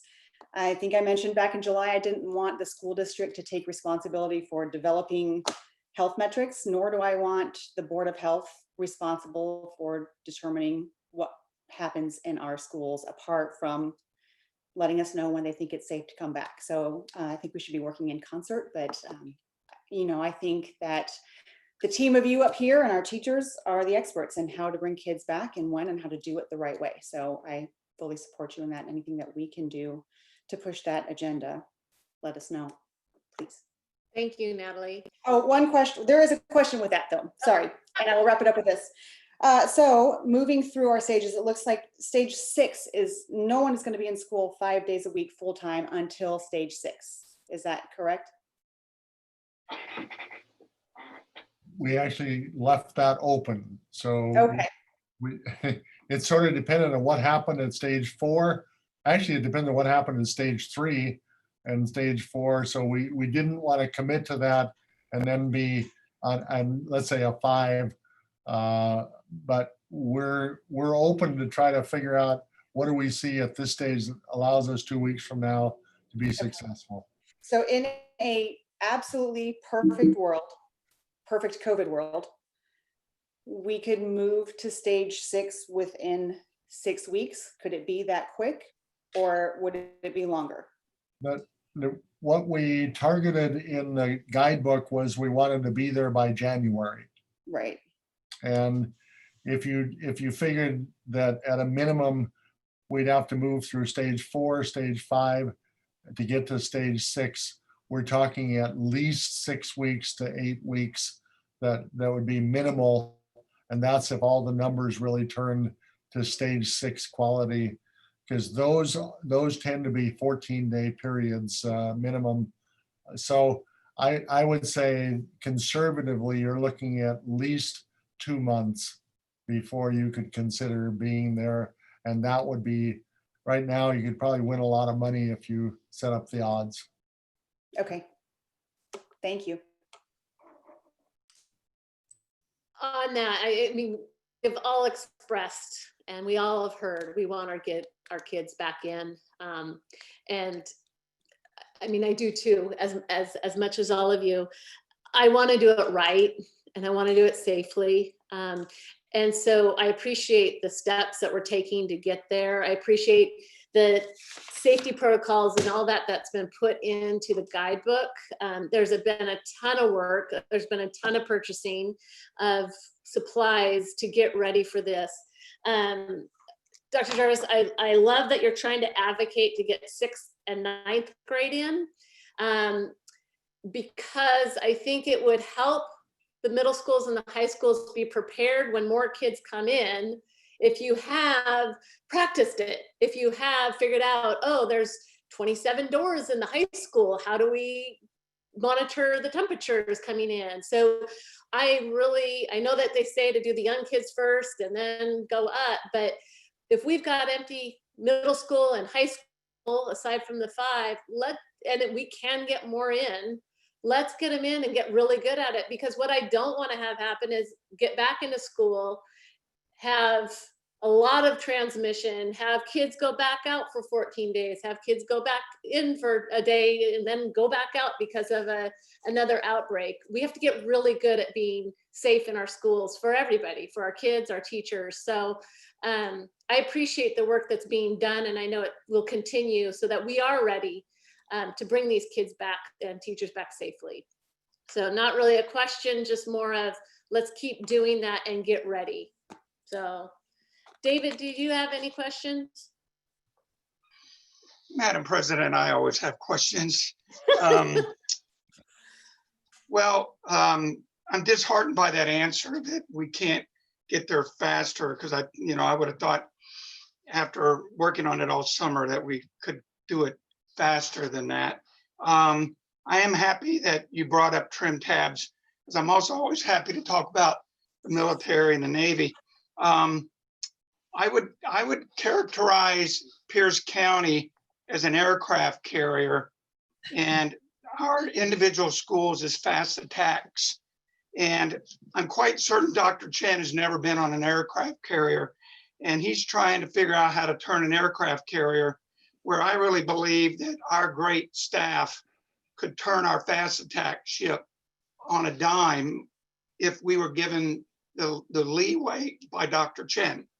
And I feel very, very frustrated with Dr. Chen because I feel quite confident in our staff that we can make this happen if he would just green light our district. And so I don't know what time the meeting is tomorrow, but I would sure like someone to reach out to one of those superintendents and on our behalf, ask him to please show us some flexibility if we get below that number. So in regards to the survey, I'm glad that you said you don't believe that the numbers were skewed, because if that's the case, we actually had a higher number of parents, 75% versus 71, that said they want their kids back in school 50%. And so I don't interpret that as 50% only 1 day a week or 2 days a week. As a parent, if you ask me, am I comfortable with my kid going back at 50% capacity? For me, that means 50% every single day of the week. And then the other students that aren't ready or their parents aren't ready to send them back, they can still work remote learning. But again, I was not expecting an answer that only 50% would come back, because if you go back to the decision tree, again, it says, recommend distance learning, expanding in-person learning to elementary schools, but there's not a number tied to how many students we could bring back. So I would think we have flexibility to bring more than that. And if we get below the 25, it says encourage full-time in-person learning for all elementary school. That means full-time for all students. Doesn't say 50%. And over time, full-time in-person learning for middle school and high school. Again, he's ambiguous, or that decision tree is ambiguous. And so I would hope that we could err on the side of more time in school, not less. So I just wanted to say my frustration on that. Again, I want to say,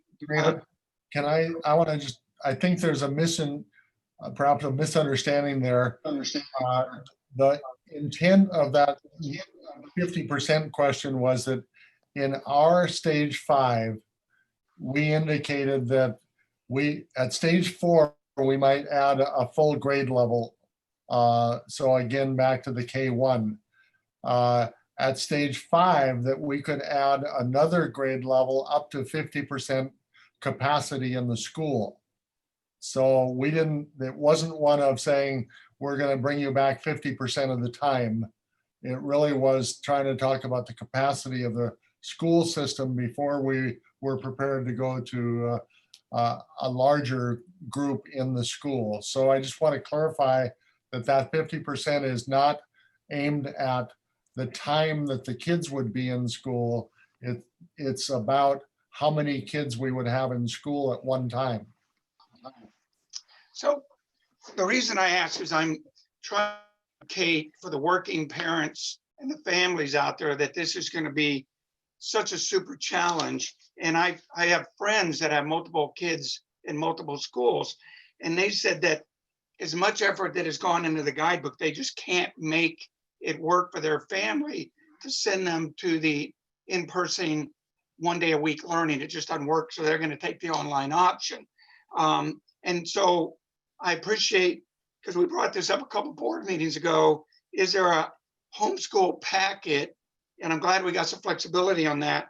I know you didn't really go into a whole lot of discussion around what those homeschool packets look like, but I'm glad that they're there and we could talk offline about that.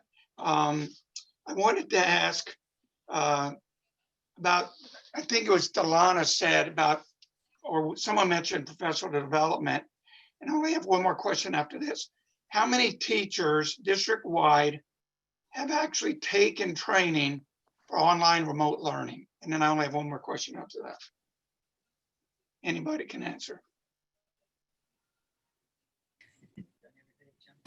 We might have to bring, go ahead. I can't answer district-wide. I can tell you that most of the staff in my building have done the Caitlin Tucker training. It's wonderful training. It's inspiring, motivating, has applicable lessons and steps for teachers to do. Everything from communication to delivery to engagement. It's wonderful plan. I don't know yet in my building who has not done it. I do know most have because the enthusiasm was palpable. I will get you that number from Melissa Wisner and get it back to you, the whole board, David. Yeah, I would certainly like to have that be 100%, not most. And then my last thing, I understand that the county allocated a little over $300,000 for the school district for CARE Act funds. Can you just touch on, I guess they gave us some flexibility on how we spend that money. So could you just briefly touch on that, please? That'll be a nice transition into a budget presentation. Karen Anderson. We have received the funding. We will be working with Chris Hagel to make sure that probably the priority will be connectivity for students, making sure that students that need access, students that need internet connectivity, that will be the priority. What we're asking is that we are asking building administrators and staff, if they know of students that do not have good connectivity, that we need those names so that we can start working with families.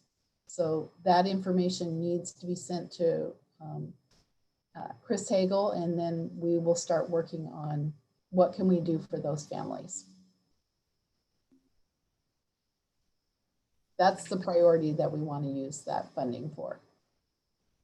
Okay, thank you. We have spent a couple of hours on this, which I think was a very good conversation, and we needed to have that conversation. I don't want to cut this off, so if there's any other questions that we'd like to ask tonight, right now, Chuck? Just on the connectivity stuff, and maybe Chris could answer this. I don't know who's working on it, but I know that out here on the Key Peninsula, there's people that have money that could buy it. And I was talking to a family the other day that was trying to get better connectivity, and it's just not available. Are we looking at providing hotspots so that the kids can go to some location, or what does that look like? Have we looked at the answer to that? The answer is yes, and we're literally trying to explore every avenue we can find that would, whether we can deliver them in buses, in schools, in parking lots, devices, help people pay for the connectivity, et cetera, et cetera. And we're exploring a couple other ideas of what might work if you needed a place that had connectivity, and how could you make it work? And I don't want to get too far ahead on that, but along the line of, is there a way in which we could say, I'll pick on Evergreen Elementary, that the library at Evergreen Elementary could be available at a table, that you could come in the door, sit down at the table, be connected. No teacher, no guidance, no, it's not being school, but it would be a hotspot that you could connect with that has good connection. So we're trying to explore about every option you can imagine, and we will take advantage of any partnerships. But I think you put your finger on, even people with money can't buy more connectivity if it's not there. Right. So, and right now AT&T and Sprint and Xfinity or Comcast, et cetera, are pretty limited on what they can do beyond what's already there. Yeah. Thank you, Chuck. Others? Well, Dr. Jarvis, this was one of your longer superintendent's reports. I just moved my record. And I'm not going to let you finish yet. I've got two more things that if you don't mind touching base on. There's been a lot of questions about how daycares are being brought into our schools. If you could just touch a little bit on that.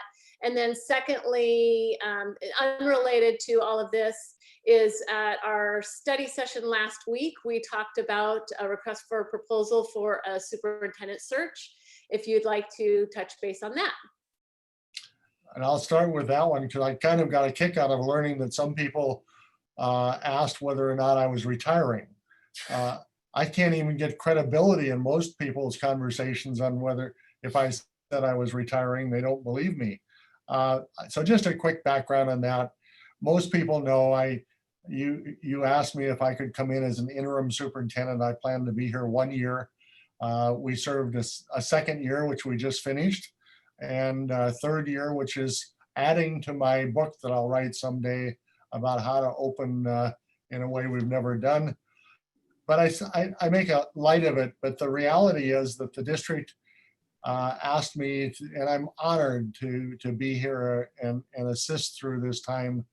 But the direction for the district that was originally the fall of 18 and then the fall of 19 and now the fall of 20 is to find a superintendent and do a superintendent search. So we are collectively pursuing that, and it is part of the business we actually planned year by year to do.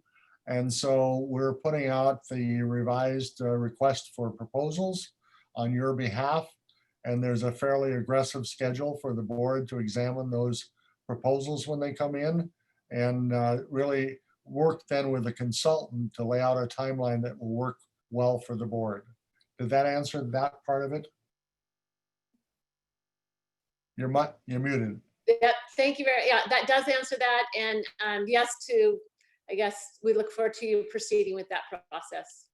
Okay, and the second part, I'm going to enlist, in addition to my answer, I'd like Karen to add to it, because Karen has worked with the YMCA and as our child care agency that the district has used. So a quick look at that and put it in perspective, and I think there's confusion out there, is historically and for quite some time, the YMCA has been the provider that has provided before and after school care in the schools, and they've been housed at Harbor Heights and Purdy Elementaries.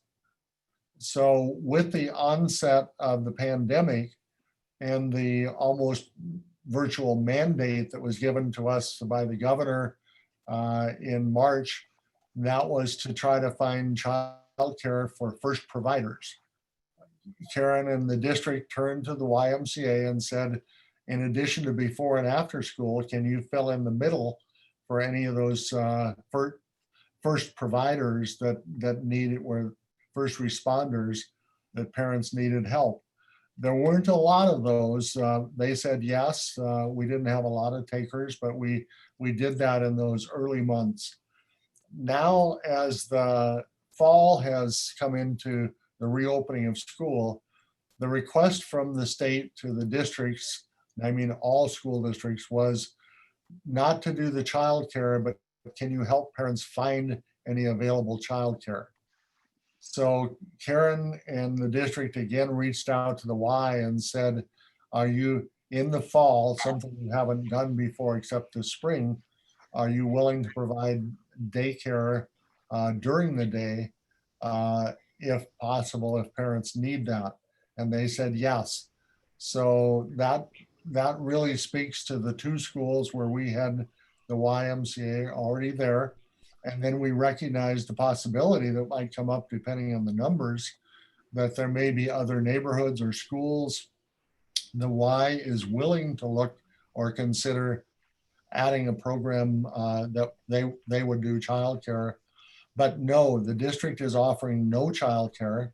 The district is trying to aid parents by saying, if we have an available corner or space in the building, Is there a licensed daycare provider? That's the why, and the answer is yes. And they're willing to do it if the demand is there. Beyond that, the whole issue that I think is confusing people is, why would children be allowed in a school for daycare if they're not allowed there to go to school? The short answer is Delana has approximately 600 plus kids in her building if we open the school. If she ran a daycare or allowed the Y to have a daycare there, they'd be looking at perhaps 15 students. Now, the 15 students being more than 5 has irritated the heck out of some people. Why can you have a group of 15 at daycare and only 5 allowed in the school? And the answer is pretty simple, and that's that they recognize that a whole bunch of 5s add up to hundreds if the school's turned loose, whereas the daycare is a very limited number of total group. So I'm trying to differentiate between it may be a larger subgroup that's allowed in a daycare group within their license, but it's not a group of hundreds of kids allowed in the building as a school would be. So we don't have anything to do with licensing. We don't have anything to do with the rates. We don't have anything to do with the program, other than Karen has worked hard to try to see if they're available, if the demand was there and parents needed that. And that would be all parents, any parents who needed childcare. Karen, if I screwed it up, please say it right, but add what you think needs to be added. The only thing that I would say is that we actually, YMCA is licensed with all of our elementary schools for before and after school daycare. So in order to provide all day care for student or for children of school age, they do not have another place to go. They are licensed in our schools, so they can use our schools. And we were asked to partner with our childcare providers so that we could provide that service for families who both parents need to work. I will say that we have capped. We will not let a school, a program go over 60 if it's feasible in a building. So for instance, if we have the YMCA in a gym, they still have to social distance this. And so even if they have groups of 15, they have to social distance within the groups and between the groups. So if they can't do that within the gym size, then we may have to reduce that number, and it may only be 45 or 30, depending on which school. And so if we have numbers that increase, their registrations increase, then we do have the capability of expanding to other schools, but we would still be capping based on what was available. We are not going to put students in classrooms because teachers need to be able to have the classrooms available for teaching, and also if they bring students in. Thank you. David, quick question? Karen, just to piggyback or little extra on Deb's question. I know when I was talking to some parents 2 weeks ago before a board meeting, they were saying that daycare is pretty much can just gouge parents now because there's so many daycares have shut down because of COVID, that the ones that are open can just basically charge parents whatever they want, which is very unfortunate that they would take advantage of people in that situation. Do we know, and I'm just tossing this out there, do we know if the YMCA is charging more now for their daycare than they may have been charging pre-pandemic? I don't believe that they are, but keep in mind, I don't know if there's a difference in what they're charging during the school year because they usually during the school year, they only provide before and after school care. This is a full day program, and they are providing assistance to students to access their remote learning. So they've set up their schedule so that they can coincide with what students need. So they're creating their clusters or their groupings of students based on, you know, what schools they're going to be accessing, which teachers, so that they can kind of keep those students together. What I would say is I don't believe that they have increased their fees. What I also know that there is CARES Act funding out there in Pierce County that is for, I believe, for daycare, childcare, to help support some of these. I don't have access to that, but I think the daycares and some of those organizations do. Karen. Okay, I am going to move on. Thank you again, Dr. Jarvis, for superintendent's report. We will now move on to comments from the community. We will be taking public comment tonight. Prior notice has been communicated to the public on how to submit their comments. All commenters participating via Zoom are in an online waiting room and will be allowed one at a time into the meeting to speak to the board for up to 2 minutes. The board policy 1430 states in part, the president may exercise discretion to interpret or terminate an individual statement when it is too lengthy, personally directed, abusive, obscene, or irrelevant. Public comments regarding the 2020-2021 budget will be heard during the public hearing later in the meeting after our district reports. And all written comments have been submitted, have been provided to board members for review. Thank you for submitting those written ones as well. So with that, we will start with our public comments. And Eric Johnson will be first up. And I think we're getting him connected in.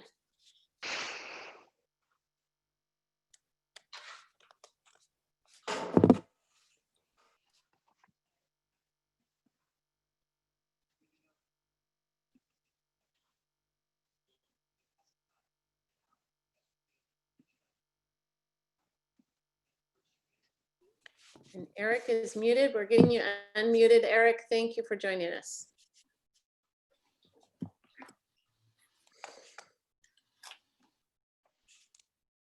Can you hear me now okay? Yes, Eric, thank you. Fantastic, thank you. Seems like we're doing a lot of work and you guys are, I appreciate it. 33 1/3% of the community sounds like they're a little bit scared to go back to school. You're doing a lot of work for that 33 1/3%. Don't forget the 2/3 that are ready, the 75% that are ready, and the over 80% that are ready now. Our community needs you. Our children need you. Our children need their teachers. They need the structure, the social interaction, the Peninsula School District and their faculties offer. This, of course, is in addition to the academics, in which none of us want to see these children fall behind. Our community has and will continue to support you in instilling these attitudes and habits in our children. It would be a travesty to have a larger gap between those that can have their kids taught and those that cannot, those that must work and those that do not. This district could and should be the shining example of how a community and a district banded together to solve a crisis that impacts so many. You have community support, you have volunteers, you have the means to get the job done. We can work together and give the parents a choice. We demand that choice. The people that you work for demand that choice. Our teachers made such an impact on each of us growing up. Our community members still hold former teachers of their youth in high regard, and I am certain that each of you do also. It would be a shame to leave so many children behind and not ensure them the same opportunities we have had. Teaching requires a special person who thrives on watching their efforts bear fruit, a satisfaction not every citizen gets to enjoy. With having said that, isn't it time to get back to doing what you do best? That would be perhaps the most self-rewarding effort, selfless effort of your career during these troubled times. Isn't it time to give back and stand for something bigger for the kids? Thank you.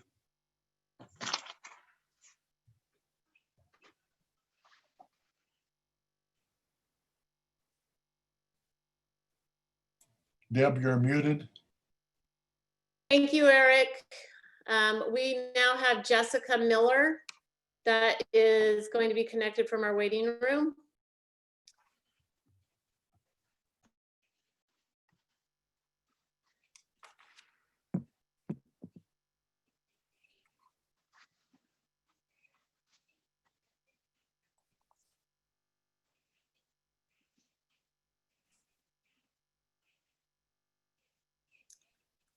Okay.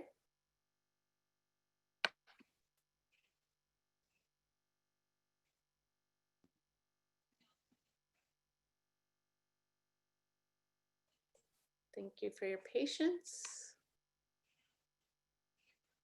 And there's Jessica Miller was on. Yep, there's Jessica. And she's muted. I am Hi, here. Jessica. Can you guys hear me? We can, thank you. You can go ahead, Jessica.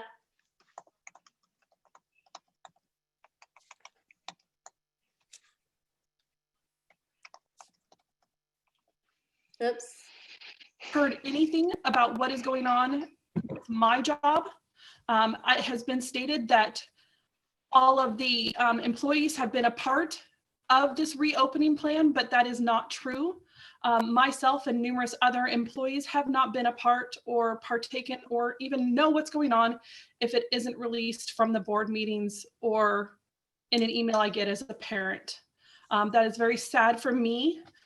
We talked about opening in the dial 3, and we talk about a lot of the social and emotional behaviors and how it's going to affect a child. I'm concerned that if we open in a 3 and we have to dial back to a 2, that is more traumatic to a child. So I would like everybody to think about that in the opening process, that we aren't being harmful to a child in dialing back, and how we address this with our children. I know it is 6 business days until we open, and a lot of unanswered questions. I don't know my children's schedules. I don't know when they're going to meet. I don't have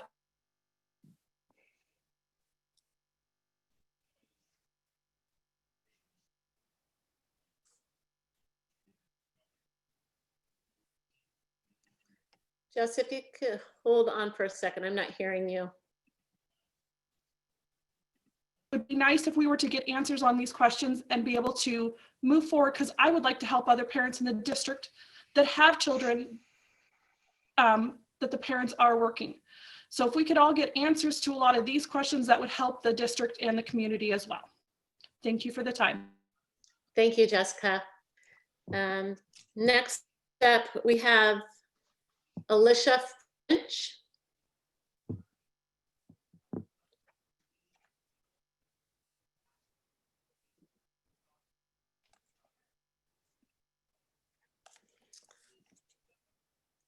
Alicia. Hi, Alicia. Oh, hi. I think you're on. Okay, great. First, I had sent a letter to you folks on behalf of a couple of parents and myself, and I apologize because it was written very quickly. So it might be a little messy and kind of all over the place, but one quick question I did have actually in regards to what was just said was, you know, it appears that maybe, and maybe I've just missed this, but there hasn't been, you know, any thought really put into working around possibly what the YMCA is already doing as a best practice. It doesn't sound like 100% of our families want to come back right away, but a good amount do. I mean, could we possibly consider some type of a hybrid where our families are able to send their kids back for 2-week increments at a time, if you will? So they're on-site learning for 2 weeks and then they are remote for 2 weeks. It gives them time to recuperate and make sure that, God forbid, there's no possible, issues there with health. That was just one thing that kind of popped into my head. Another I wanted to ask about was in regards to the curriculum that we're going to be using. It hasn't been clear to me, but is our school district going to be utilizing the OSPI curriculums or any of their virtual that's being offered? Okay, so again, we are taking public comment. We don't answer, but I Dr. apologize. Jarvis, who could she follow up with on those questions? We can follow up with her. Okay, perfect. Okay. Yep. Wonderful. I just wanted to say regarding the YMCA, it is no longer called daycare, it's called the Enhanced Learning Program that's currently on our campuses. Given the fact that it's $800 a child per month, a lot of families are paying around $1,500, $1,600. I mean, I guess they get a family discount to send their kids all day from 6:30 a.m. until 6 p.m. We've heard the logistics, we understand the reasoning, but what I personally don't understand is how are we not even attempting to try and, I guess, even at the very least, work around what they're doing with our students in returning them back to school. During the summer, we were seeing a lot of pictures of, students or YMCA programs in the classrooms, out doing physical education together, really enhancing mind, body, spirit, and being kids. And it's very contradictory to what we're hearing. And I think that's where parents are getting very frustrated. All right. Thank you, Alicia, for those comments. And as I said, Dr. Jarvis will have someone follow up with you. And next up, we have Teresa King.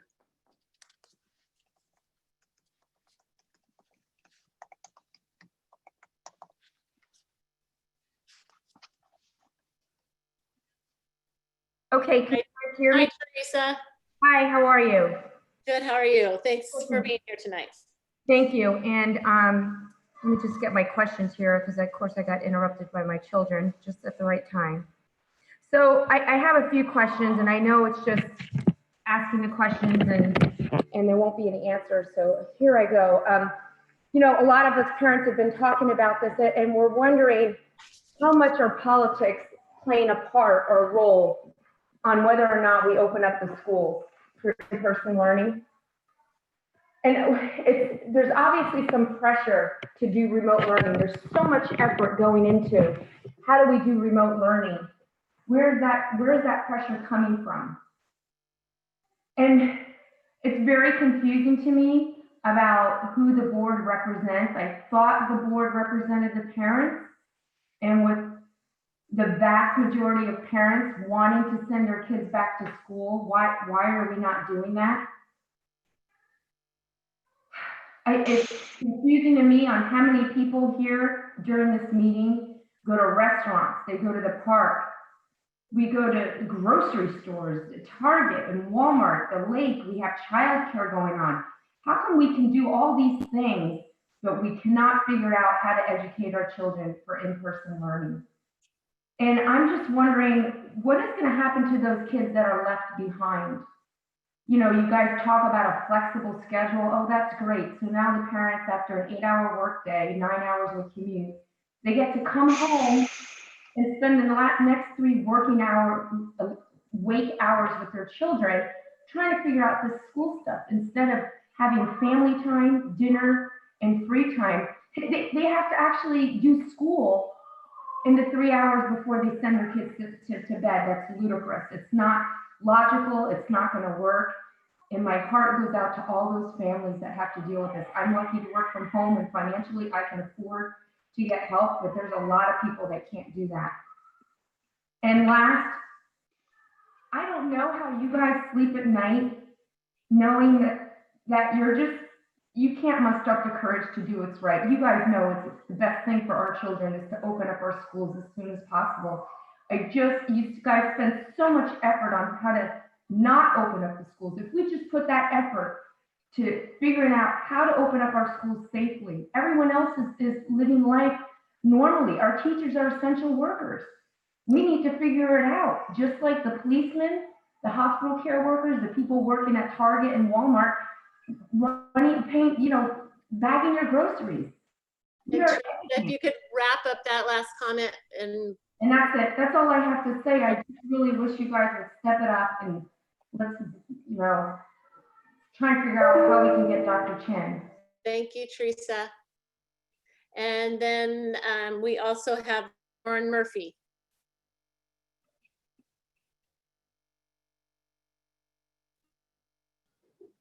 Hello. Hi, Lauren. Hey. All right, so I'll be brief. Over the past several weeks, this community has watched as the finger pointing has spiraled out of control, while the children in this community continue to lose out on opportunities that are critical to their growth at all levels. Hundreds of school employees waiting on standby to find out if they have their jobs. Future levies will be voted against, funding will be lost, donations made by your prior supporters will become obsolete, and the victims will be our children. Quality of education will decline due to the lack of resources, and then the leadership will find someone to blame again. PSD blames Chen while deflecting parents' questions to the individual schools, which haven't been given the resources to provide answers. Chen blames Inslee, but deflects the execution of a virtual learning plan within an unrealistic timeline with limited resources to PSD.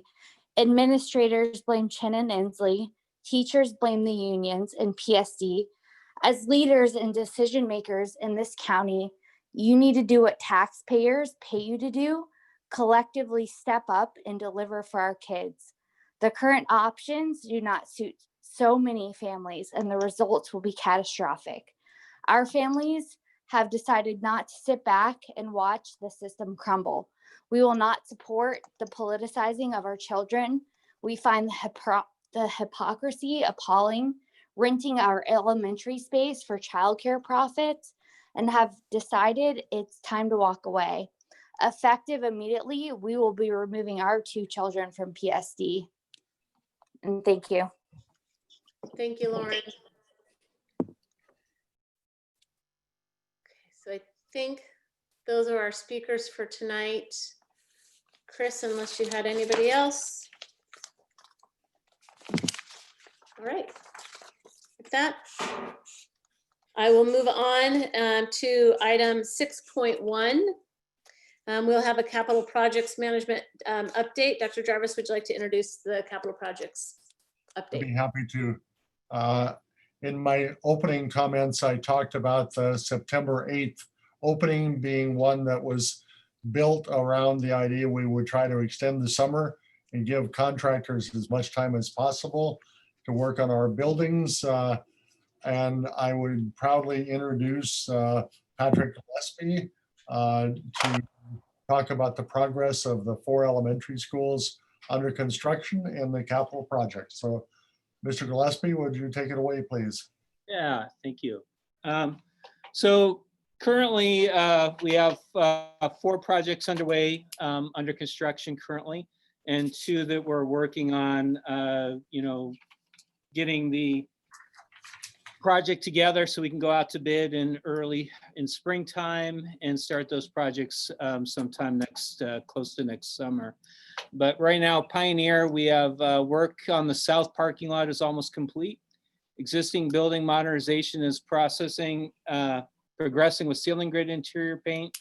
Classroom windows are being installed. Windows at the commons are installed.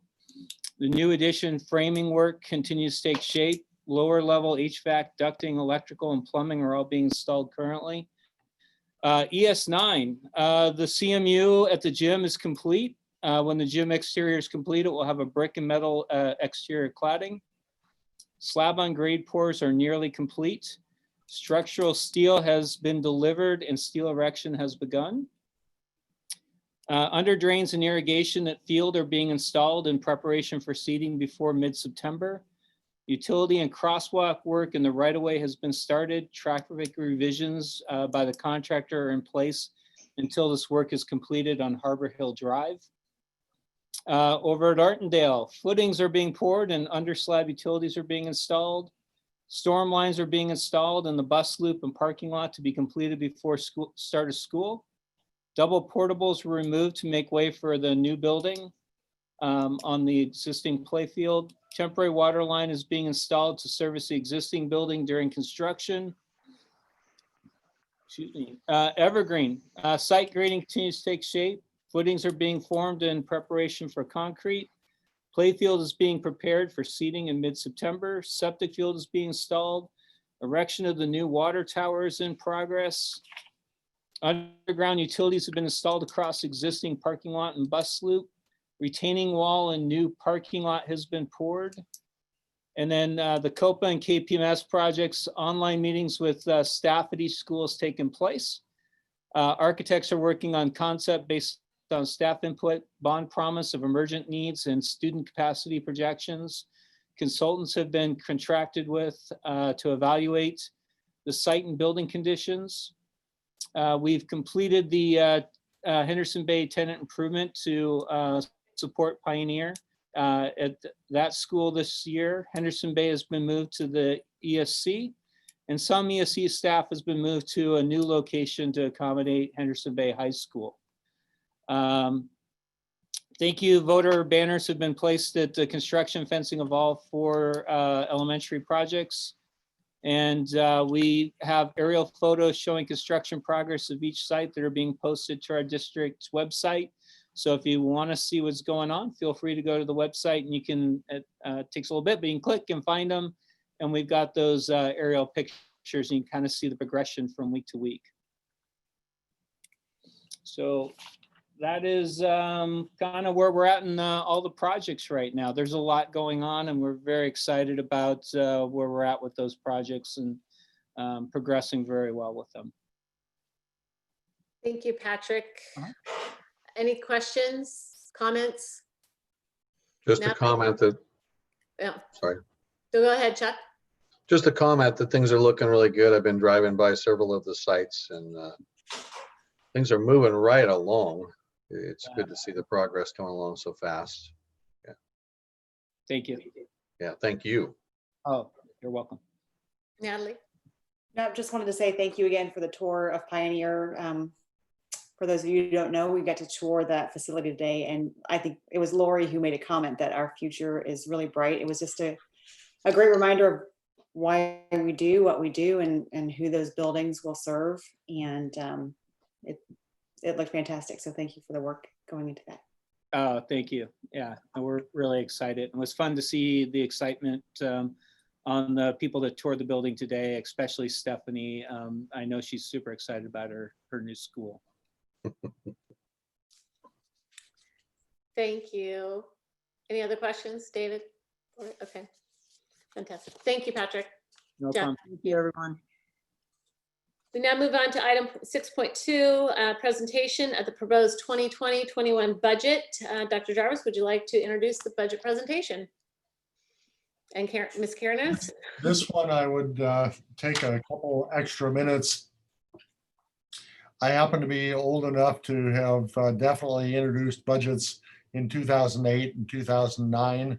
For those of you familiar or remembering that particular era, that was the budget. Those were the budgets that led into the recession. And they were very, very difficult budgets on the school districts. I would say that if there's a certain tired look to Ms. Anderson and the work that she's been doing, it is well deserved, I guess, because this is an extraordinarily difficult budget in terms of what do we know, what don't we know, and how do we build a budget based around what we know and what we don't know. I say that in the context that we present to you a budget that I think is very professionally done. It's very appropriate. But there are any number of uncertainties that Karen Anderson will touch on as we try to predict where we will be in January or February in terms of state finances, in terms of transportation formula, in terms of enrollment, in terms of what stage and the kind of expenses we've incurred and the loss of revenues. So it is one of those that I think my comment to the board would be, we present this to you as a very appropriate budget, and yet ask you to understand that by the end of the year, we will undoubtedly have found ourselves in the position of trying to find ways to save money, to cut costs where we need to. At this point, we're, thanks to Karen Anderson, starting in a very solvent position and capable of delivering the program that we're looking at. But I do believe that we're going to see some of the toughest budget times that we have seen, well surpassing the 2008, 2009, 2010 recession, ultimately on its impact on the state, its impact on the district, and all the moving parts. So I'm tempted to jump into all kinds of pieces, but that's what Karen is all about, so I won't do that. I would just present it as a budget well done. I recommend it, but I also recommend it with the idea that in the back of your mind, we'll be looking for ways to save money, looking for ways to make adjustments based on what happens to us and what we experience, and therefore treat it as a very dynamic budget that is, if necessary, will adjust where we have to adjust. So Karen, again, you get to say it any way that's appropriate, but thank you for an excellent budget, especially with all the unknowns. Thank you. I cannot share my screen right now, so I don't know if Chris, can you help me get access? You are now co-host. Oh, there I am. Okay.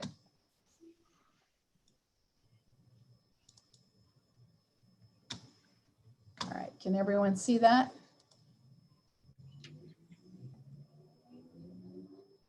Okay, so tonight I'm going to go through, the numbers really haven't changed from 2 weeks ago.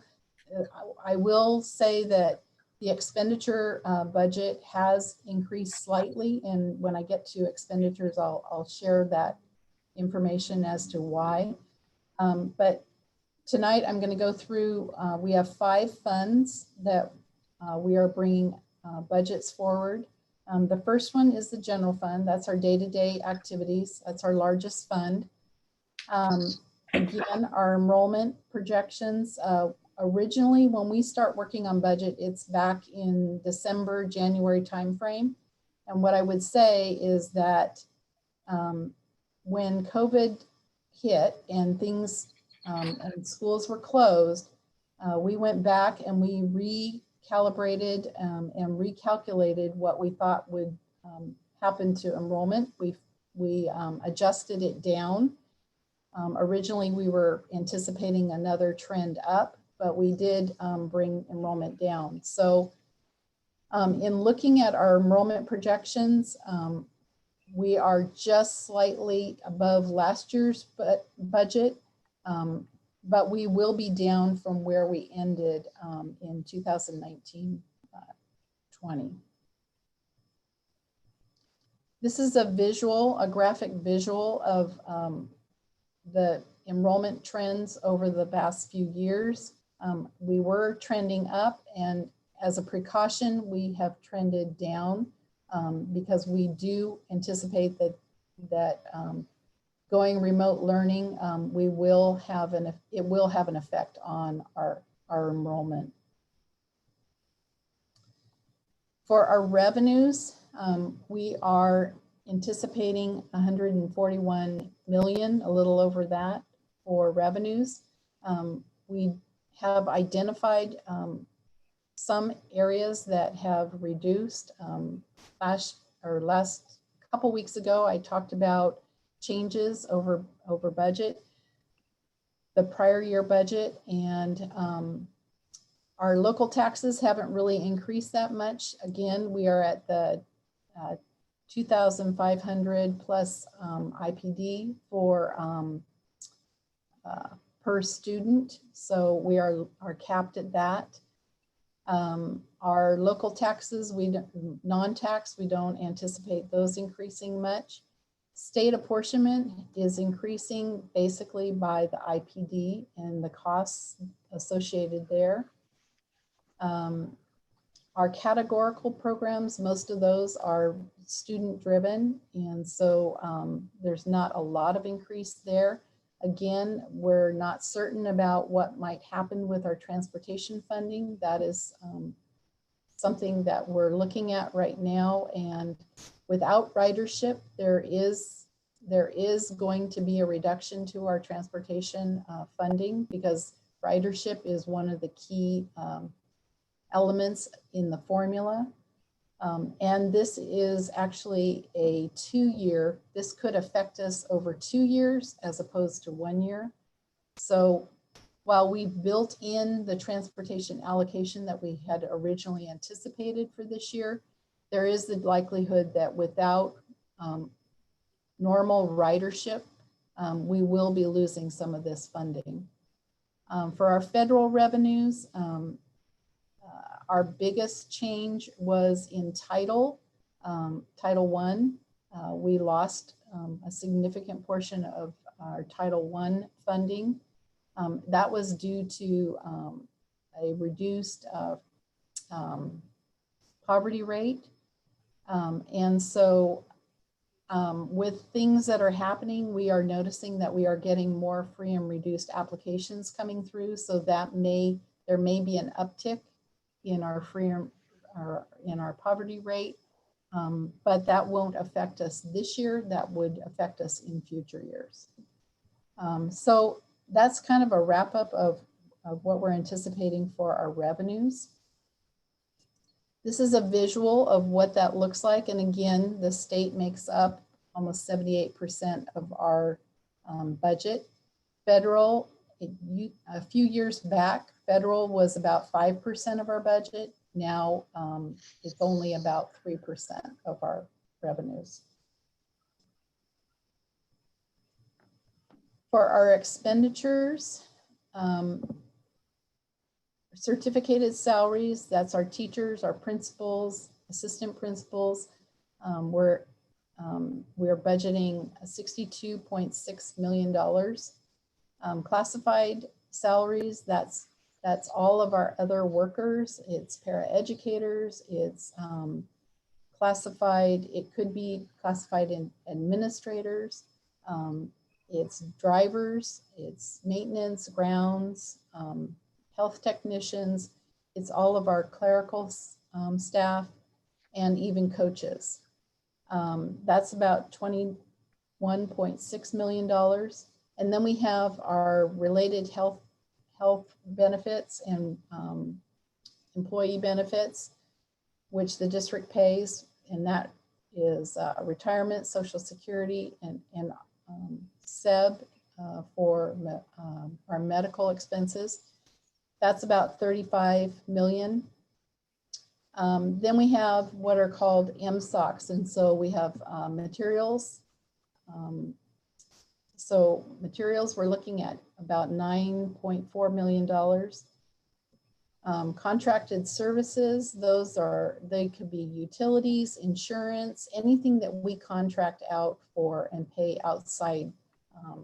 So we have a contract with our food service, Sodexo, so that would fall into this category. And that's probably our largest expenditure for contracted services outside of utilities. That's about 15 million.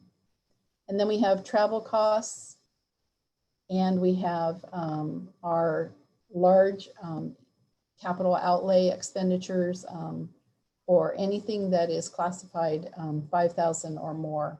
So it's mostly equipment, and we usually buy vehicles under this category. So our expenditures that we're anticipating are a little over $144 million. Where we did have an increase is that we had an increase to our insurance, and that falls under the purchase services. And so we did have an increase from last the 2 weeks ago, we had about $177,000 increase for insurance costs for this next year. And this is the visual of what our expenditure budgets look like. And again, we are a service organization, and so we provide services, and the bulk of our expense falls within people. So about 83% of our budget covers salaries and benefits for people. Part of what we have to do this evening is we have to declare, we have to do an MSOC disclosure. Again, MSOC is material, supplies, and other operating costs. We get a state allocation for MSOC that is equivalent to a little over $11 million. We need to show that we are spending that on MSOC. And when we look at the MSOC categories for what we've budgeted, that equates to about a little over 24 million. So we have definitely used the MSOC allocation and then some. So there is no recovery or no penalty because we do exceed that in what we're spending in MSOCs.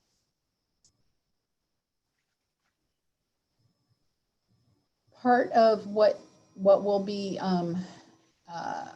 we'll have you adopt in the budget resolution tonight is the levy spending plan. So currently we look at what the levy collection will be for the fiscal year. And again, it's based on 2 calendar year collections, a fall collection from the 2020 levy amount, and then the spring collection in 2021 for the 2021 calendar collection.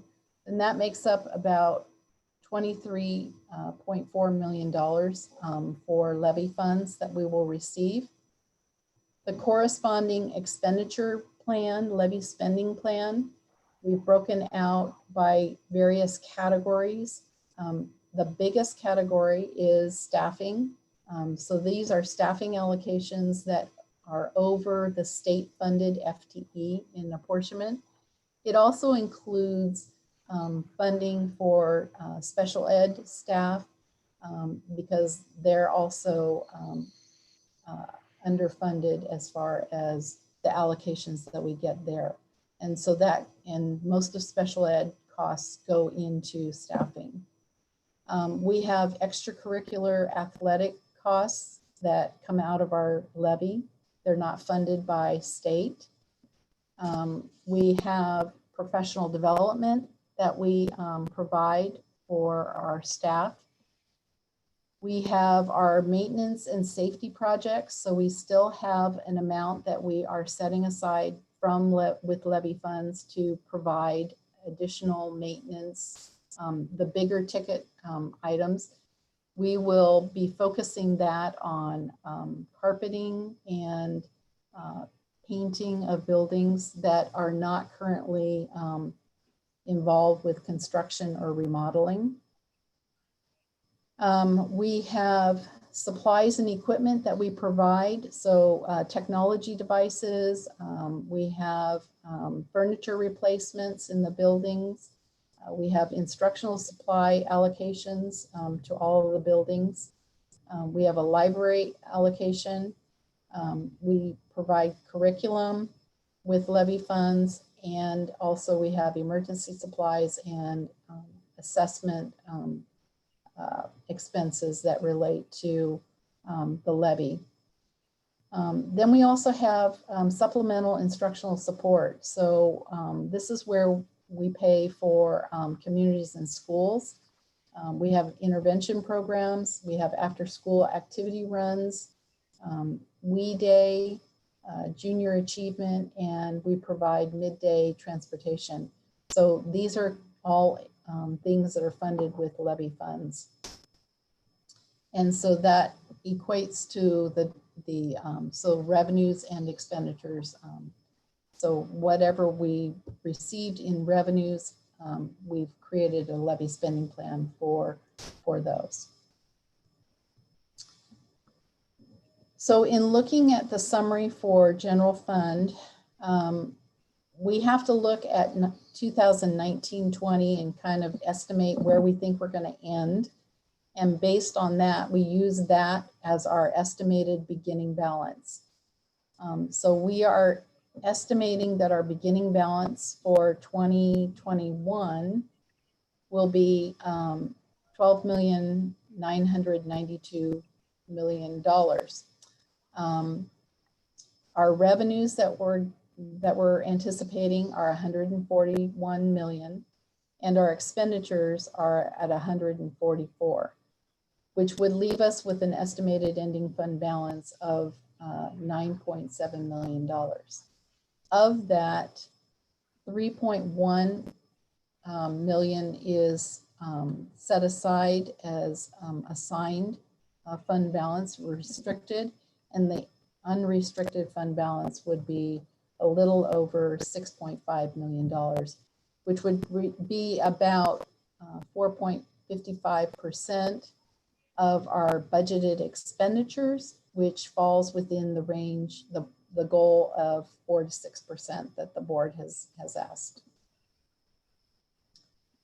This is a little bit more detail of not only the estimated ending balance for 2021, but it also is what we anticipate for our ending balance for 2019-20.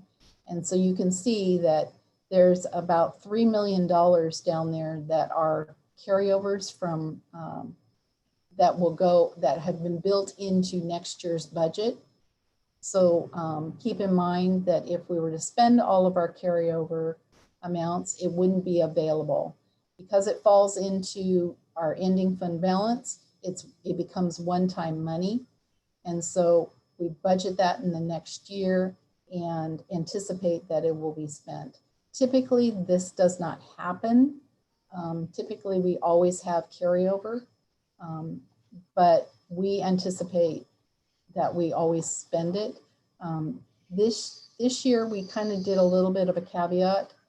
For next year's budget, we anticipate that we are going to have probably at least 1.2 in carryover.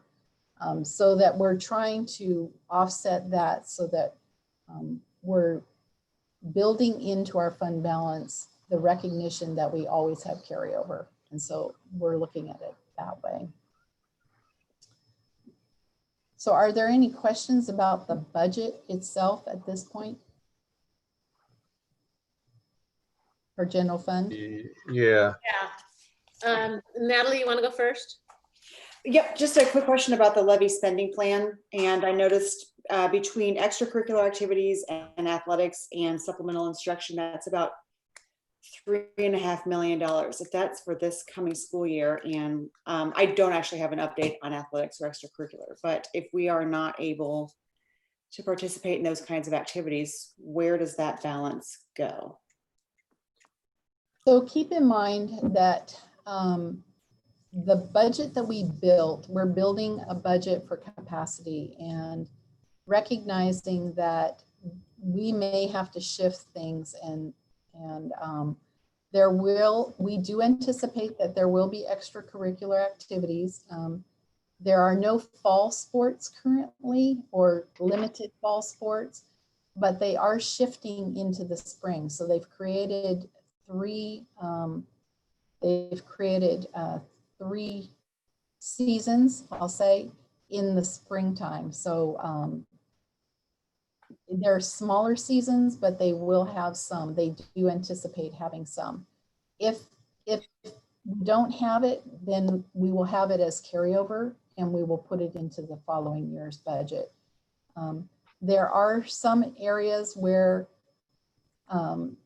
we may not be spending in that way, but we might be spending in another way. So for instance, professional development.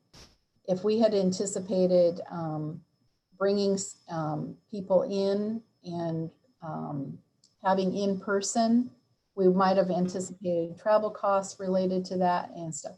There's a lot of professional development that we've continued, that we're going to continue to provide, but it's more online. And so it might be a different cost because we don't have some of those personal expenses related to that. So there might be some adjustments that we have to make for just what we're going to be doing this year. We might be purchasing more devices instead of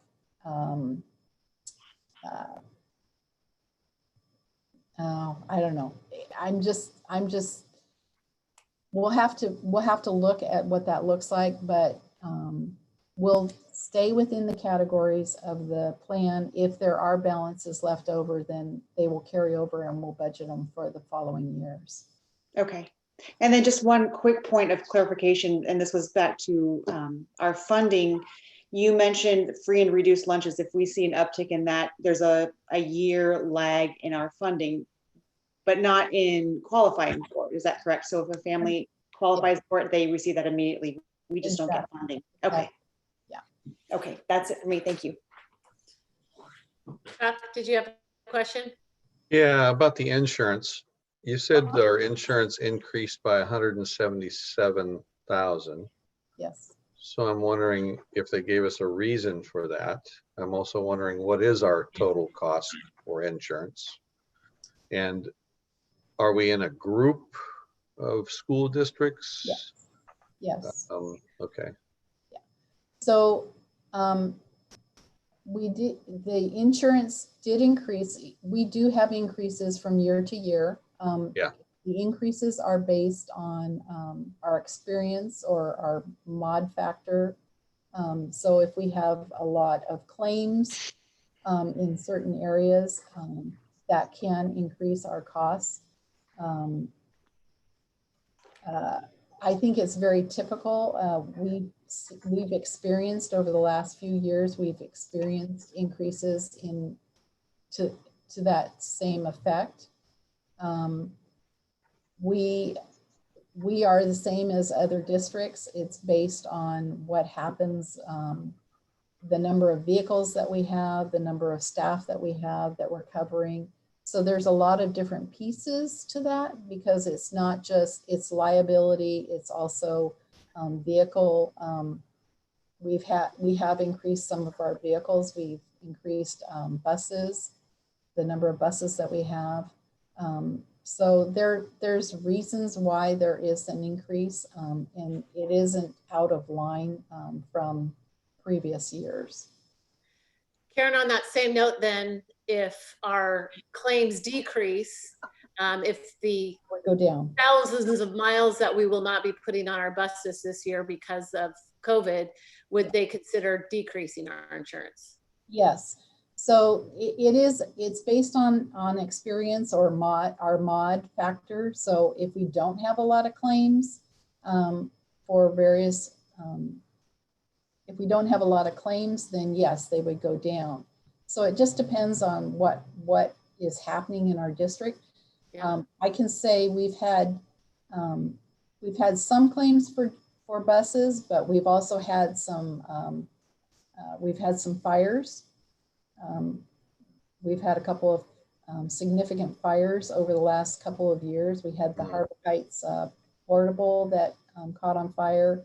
We had the track shed at Gig Harbor that caught on fire. So those were a little bit bigger claims. And so that could have added to it. But I've looked at some of the other districts and I would say that our mod factor is not as high as some others. So. I would just think too that we're not bringing 9,000 kids in the door every day. That would have an impact as well. Yeah. So. Yeah. So we could see that go down in okay. Perfect. David, did you have a question on budget? Lori? No. Right now. Okay. What is our overall cost for insurance? You know, I'd have to go back. I want to say it's close to 1.2 5 million. Okay. I could be off there, but I think it's right around there.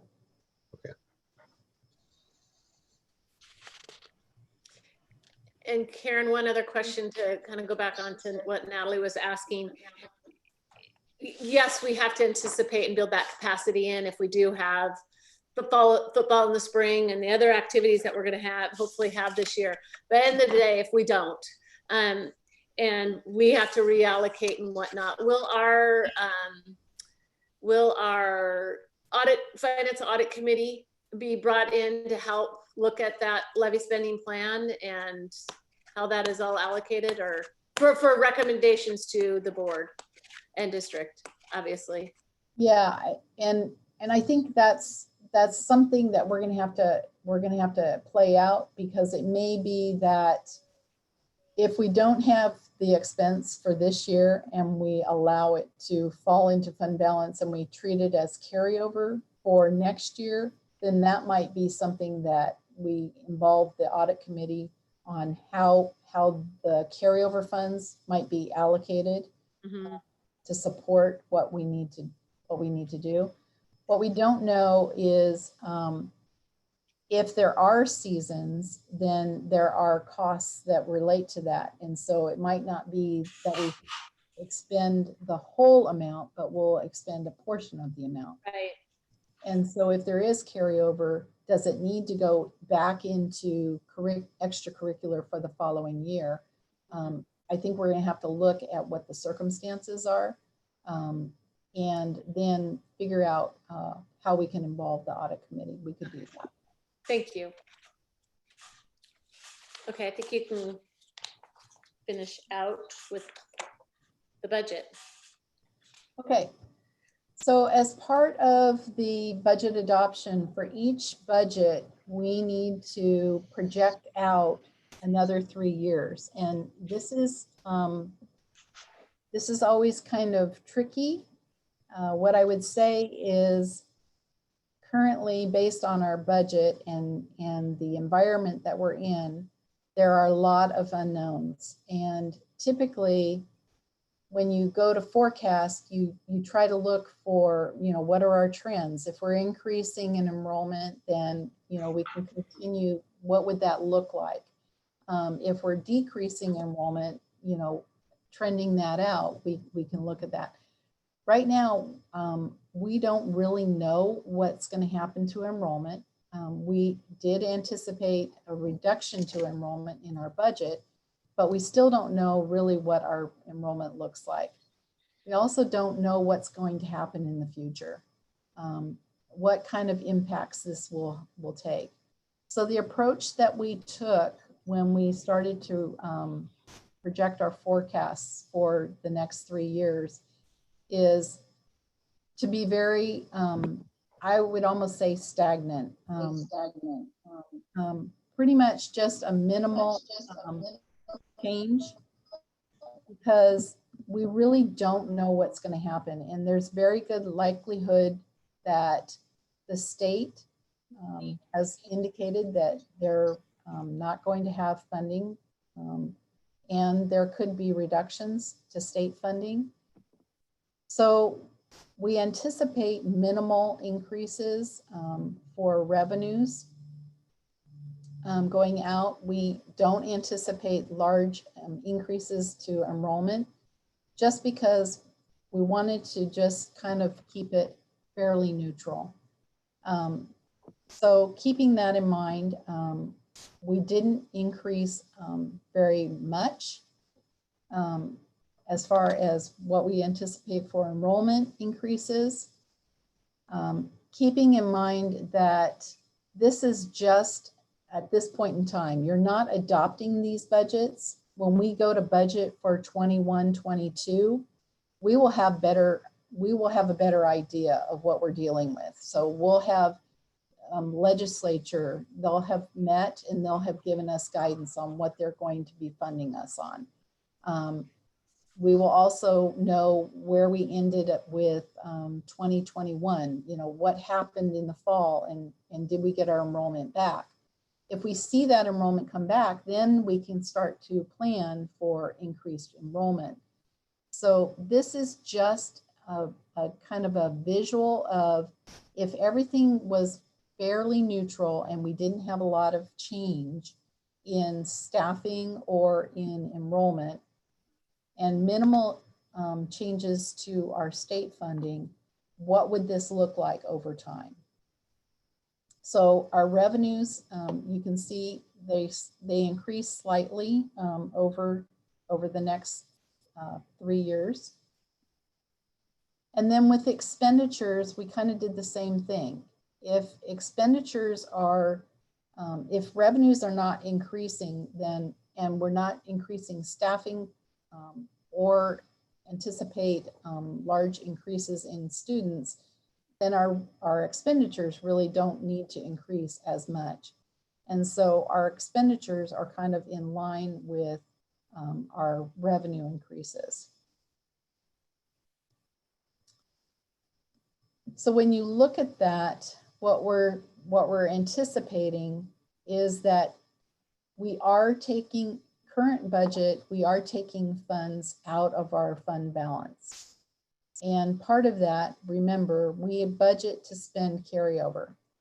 So carryover, if we spend it, then we won't have it in subsequent years. So what I did was I took the carryover capacity that we had budgeted in the expenditures for a current budget, I took it out of the subsequent budgets. So I reduced the expenditure, I increased the expenditures, the ongoing expenditures based on the CPI or IPD, but I reduced the carryover balances that we had originally built into the 2021 budget. So as you can see, it reduces how much we're taking out of the fund balance over time, but it is reducing the fund balance. So what you need to do is you need to find a way to make sure that as we budget each year, we are budgeting ongoing revenues to match, actually we're budgeting ongoing expenditures to match ongoing revenues. We have a lot of one-time costs in our budget, but we need to make sure that our salaries and benefits, which are our typical ongoing costs, match our revenues that are coming in. Then we can determine what one-time budgets we can fill in. We also have ongoing costs for purchase services like insurance and utilities. We need to budget those. So we need to match those up with revenues first, and then we budget the one-time expenses. So this just gives us a visual of knowing that if we don't make changes, if we don't look at what we're anticipating or what we're doing with our ongoing revenues and ongoing expenditures, we can start to dip so far into our fund balance that we can't maintain that. So every year when we budget, we have to be cognizant of, are we matching our ongoing revenues with our ongoing expenditures? And so that is something that we have to redo and recalibrate every year. So kind of an awkward piece. So if you have any questions, definitely ask. I know David and Lori didn't get a chance to ask. So David, do you have anything right now? Yeah, I'll ask a couple. I have quite a few actually, and maybe I'll get lucky in one of her, a couple of them will answer Lori's question. First is related to the CARES Act funds that we got from the county. The money has to be spent on COVID related items such as hotspots, Chromebooks, totally related to COVID. We can't use it on anything that might be levy related, like for enrichment, but it has to be used on COVID related. So that's first, is that yes or no? Yes, that is true. Okay.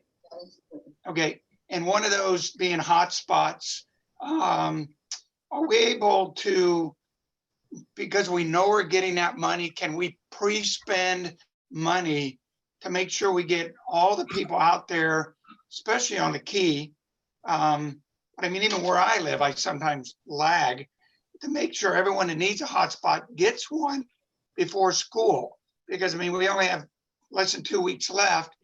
It would be nice to make sure that every student that needs one has a hotspot before school. I mean, are we really working overtime to make sure we get those folks their hotspot before school begins? Yeah, what I would say is in the spring, when we were trying to address those needs, I would say that we were relying on families to reach out and ask. What we know now is that our schools, our teachers and our staff have a better feel for those students that really need that support. We are asking them to give those names to Chris Hagel so that we can directly contact those families and make sure that we can try and get things worked out for them. So I know that Chris has been working with the buildings on getting the names and reaching out to those people. We do have, the state also has an allocation at the state level for connectivity. So we have a couple of different resources for connectivity. And so it's nice to know that it's there and it's available. What it is, I believe it will be kind of on a reimbursement basis where we make the expense and then we get reimbursed based on a claim. So that's how it is. Reimbursed by the state. There's a Reimbursed by the state. There's a portion from the Okay. state and there's also a portion from Pierce County. Okay, but we would spend the funds to help with connectivity and then we would be reimbursed. There would be no expense. There would be no expense whatsoever to the family. Correct. Okay. So I know I heard recently that OSPI had said that they were going to limit funds on transportation based on reduced ridership, which is troubling because obviously during a pandemic, we have to make social distancing on the buses. Why wouldn't they be willing to, and this may be a rhetorical question, but why wouldn't they be able to make exceptions to that policy and not cut our funding for transportation when it's no fault of our own what's going on with the pandemic? So what I would say is the transportation formula for home to school transportation is very complex and there are many multiple factors that go into it, and ridership is just one factor. They also have to do a comparison of did we spend the same amount of expenditures in the previous year as we did in the current year. So there's a formula and there are several different factors for that formula. One of it is miles, efficiency in routing, and so it's very complex. What I would say is because we won't be claiming as many riders because we're not doing home to school transportation normally, and we usually have about 60% of our students do ride the bus, we will have a reduced ridership. This formula can't be changed overnight. It has to take the form of legislation to change the formula. So it's not that they don't want to, it's the fact that it's a legislative act to change the formula. What I would say is OSPI is aware of the issue. They are trying to work with us, but they're kind of in a, they're going to drive the numbers out. Typically the way that they apportion our funds is they use our budget estimates for driving the beginning of the year funding to us, and then they kind of level up to our actuals in January. So up to January, we're going to get an allocation of transportation funding. But in January, we don't have our fall count. I have an echo, so sorry. Because we will have limited numbers for ridership, that could reduce our calculation and our total entitlement or allocation for transportation in January when they level up. OSBI is really trying to work with us and not take money away. But if we have a reduced allocation, there will be some that hopefully we're not spending it as much.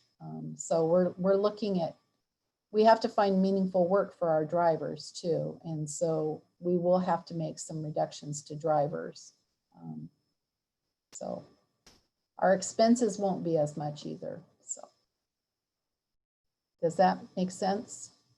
Understand that I think we find meaningful work for our drivers. I don't know if there's a have to, but I know we would like to. A lag, I know that, what would be the lag in a loss of students? You know, sadly, we're going to be losing students, you know, just listening to parents tonight that are going to pull their students. How long would it take before the school district saw the lag in loss of revenue from the state if we lose these students? What would be the mitigation by the school district for that loss of revenue? And I know small school districts across the state get enrichment dollars from the state.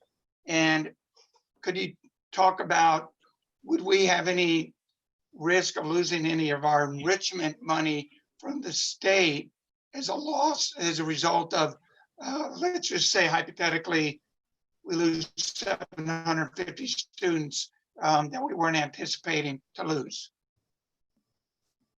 So what I would say is that if we were to see a significant decrease in enrollment, we would immediately start looking for ways that we could reduce expenditures.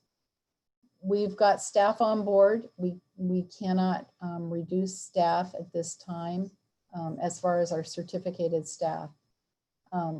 We would have to look at other areas where we could reduce costs if we needed to. So it might be that we don't do as much for professional development. We don't buy as much for supplies, or we cap expenditures in certain areas. So we'll have to look at that. And that's why we're going to be monitoring diligently during the fall to see what happens. We are looking for meaningful work for our drivers. We do have some routes, and as schools determine bringing students back, we do anticipate that that will increase, but we will probably be reducing the hours for drivers to begin with, and then building those up as we have more need for driving. So.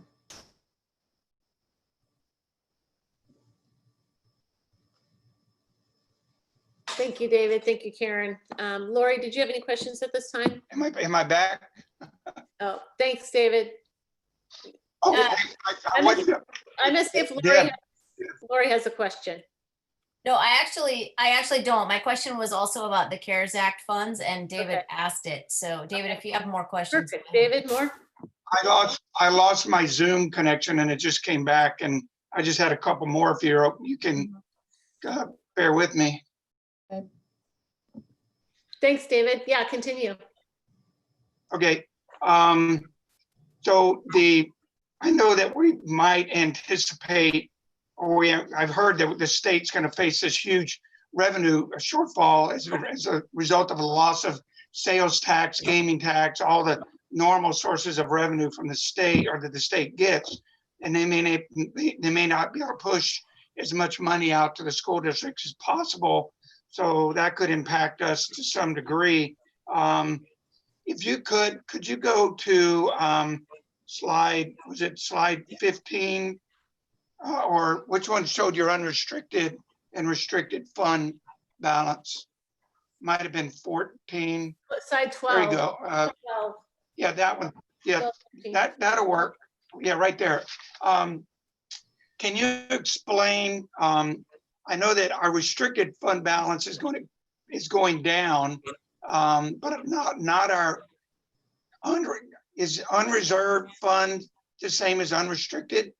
And why is the unreserved fund balance not going down when the restricted fund balance is?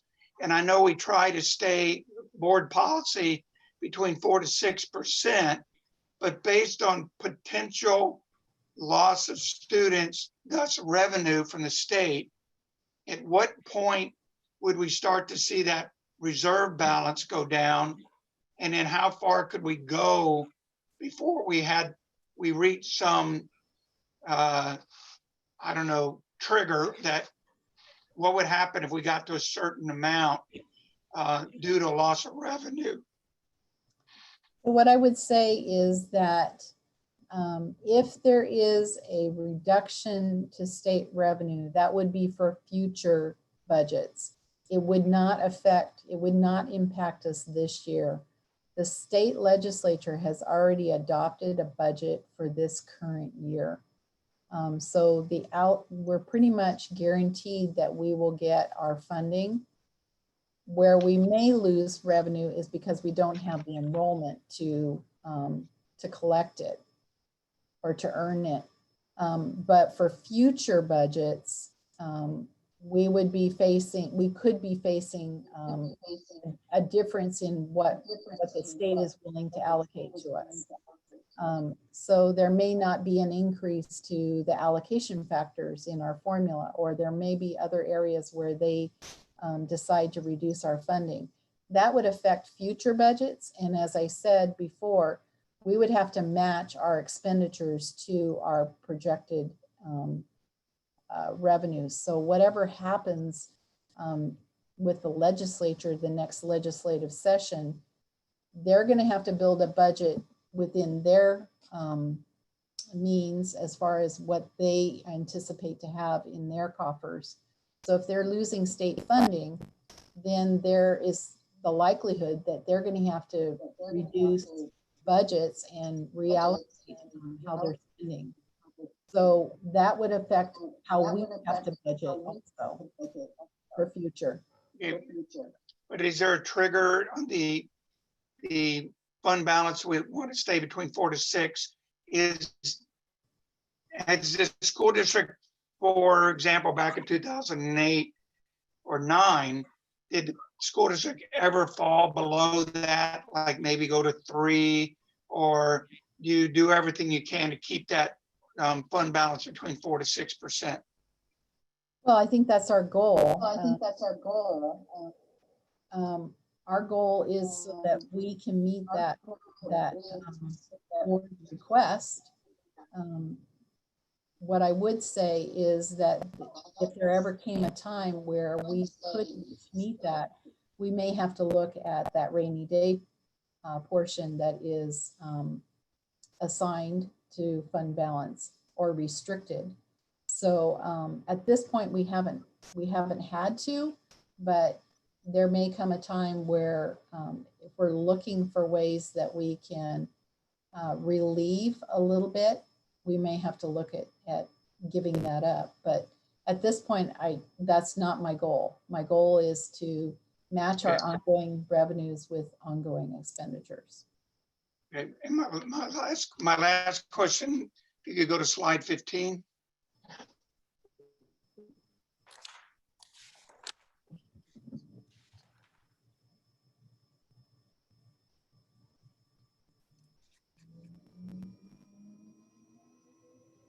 That one?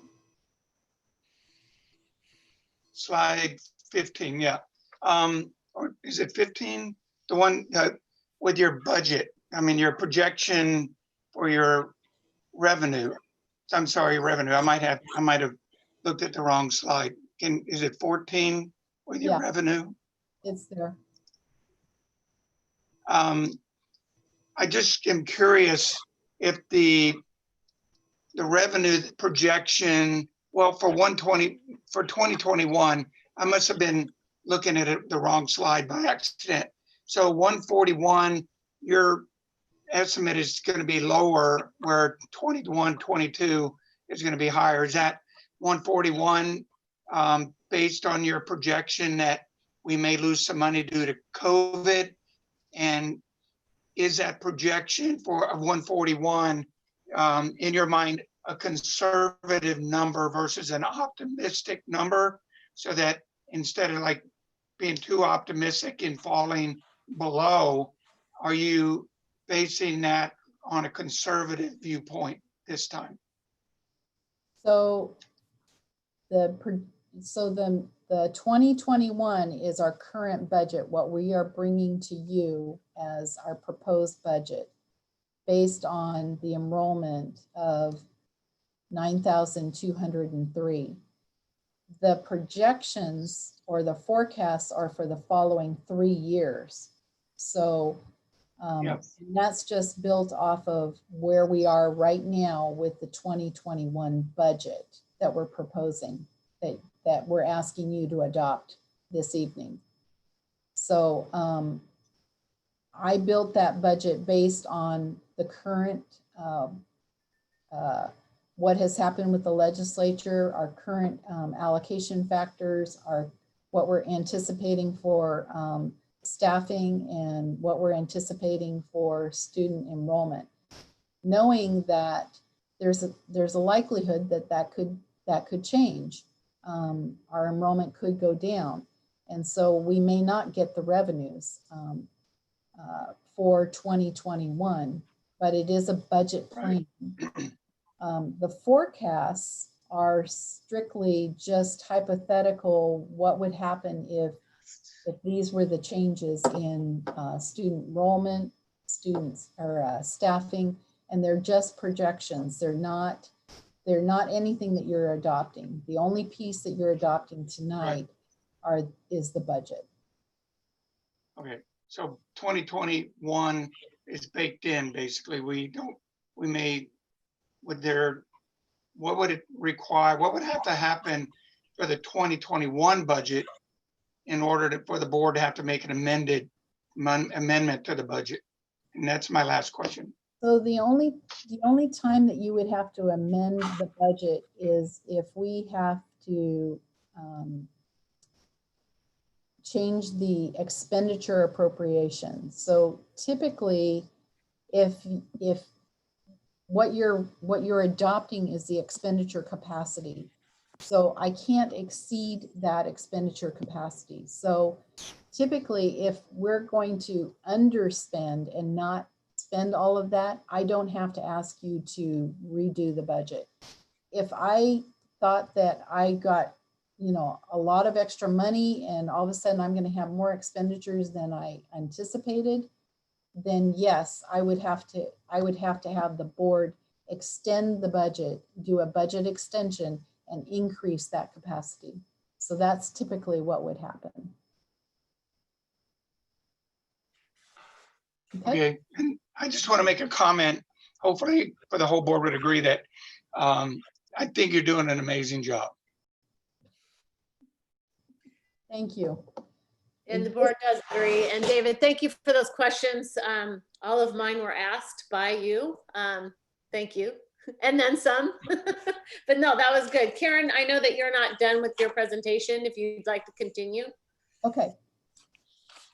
So we'll continue on to the other funds. The next fund is the Capital Projects Fund. This is the fund where we have our 4 elementaries being built, and we're starting to do some work with the 2 middle schools. So again, we have to estimate where we think we're going to end the year that we're currently in. We anticipate that we're going to have a beginning balance of $168 million, a little over that. Revenues to this fund are a little bit more than $1.5 million. This is impact fees and investment earnings, a combination of. And then our expenditures that we anticipate for 2021 are a little over $126 million. And again, this is our 4 elementaries, and we'll be starting work on our 2 middle schools that we'll be remodeling. So a big expenditure. Of that, that leaves us with a projected ending balance of a little over $44 million. I've broken down the ending balance into bond proceeds, the balance of bond proceeds. Then we also have, again, impact fees for Pierce County. We have impact fees for the city of Gig Harbor. And then we have an unassigned to fund balance. What I would say is that with our schools, we are adding capacity in our schools, and we can use impact fees for additional capacity for growth. So we will be using impact fees. You can see the difference from 2019-20, the ending balance, where we ending, and we will be using some of those impact fees during the 2021 year for our projects. Again, we have to do a forecast for the capital projects. So starting with our budget for 2021, we anticipate that we will continue to use bond proceeds and impact fees to keep moving forward with our projects. What I would say at this point is we do anticipate state matching funds to start coming in, but I did not build them in. I'm just now thinking of that, but I did not build them in at this time. I was pretty much just focused on the bond proceeds, but now that I think about it, we will have state matching funds coming in. And so we will have additional revenues, which will increase what our expenditures look like too. So I apologize for that. I just brain fade. But at this point, we anticipate that we will be using our bond proceeds and finishing up the projects, and then we'll use state match to continue those projects. Karen, will that not having the state match in there prohibit us from budget adoption tonight? No, because the state match, I don't anticipate the state match for the 2021 year. We're anticipating that they will come in future years. Thank you.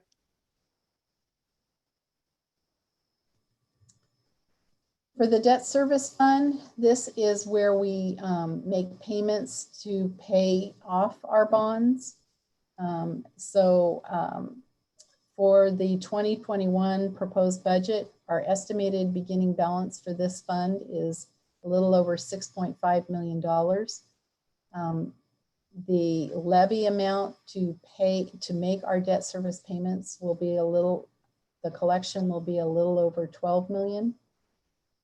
Our debt payments will be 14.6 million, and we will end our ending balance will be about $4.2 million. Keeping in mind, again, this is, we are a fiscal year, which is 2 years of collection. So 2 calendar years of collection, a fall collection and a spring collection. So putting those together, that's not necessarily the amount that will be levied in 2021, because there's a portion coming from 2020 and then a portion from 2021. So it's a combination of when you look at the revenues coming in. Karen's UTGO, I've never seen that before, or if I have, I missed it. UTGO, the UTGO, that abbreviation. Yeah, that is, sorry, I put you on. Yeah, it's general obligation. Gosh, UT. Art, do you remember? I guess what does it mean? You don't necessarily need to give me the abbreviation, but what is that? It's Oh, gosh. UT, I should, I don't remember what the UT stands for, but it's general obligation bonds. Okay, I'll follow up. Thank you. Yep, I will get that and get that back to you. I apologize. Nope. For our debt service fund, our forecast, again, we have our debt payments, we have our debt schedule. So we anticipate what our debt obligations will be over the next 3 years, and what revenues we will need to collect by calendar year to make those payments. So keeping the fund balance for the next year pretty consistent.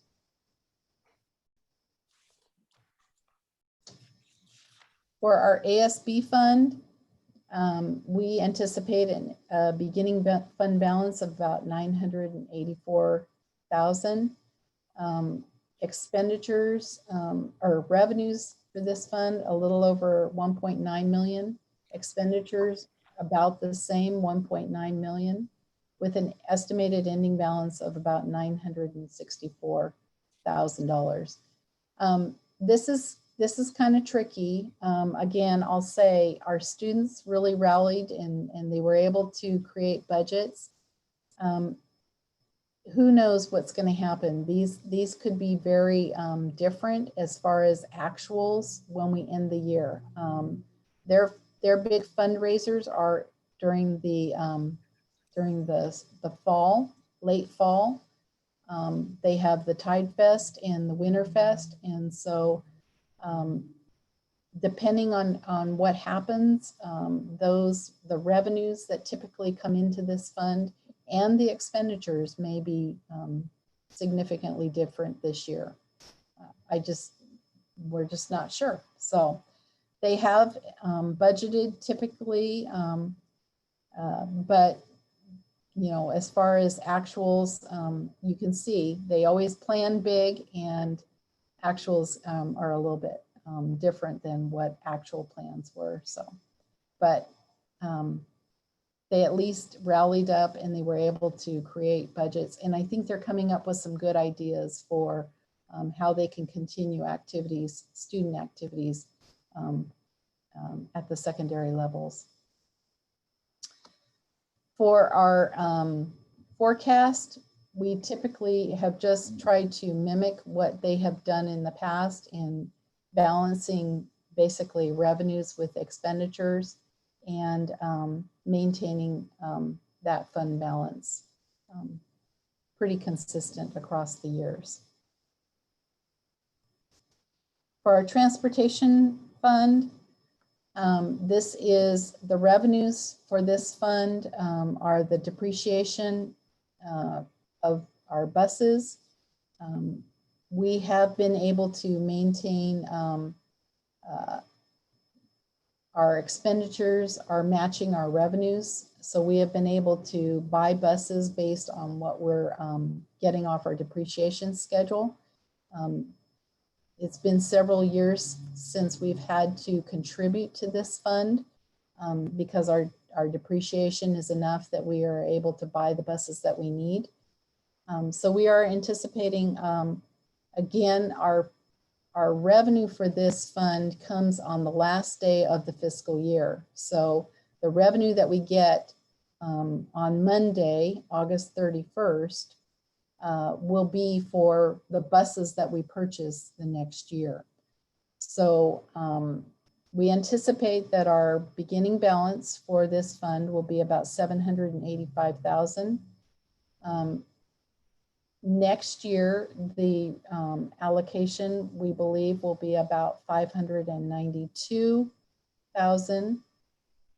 Our expenditures are about $697,000. And our fund balance will be about $680,000. So keeping in mind, we try to match, you know, those buses that are coming off of the depreciation schedule, we try to purchase the same number. So there are some years where we have more buses coming off depreciation schedule and we have to buy more. So we're trying to keep up with that so that we're not exceeding and buying more than we need, but we also don't want to lose. We want to maintain our depreciation revenue so that we can buy the buses that we need.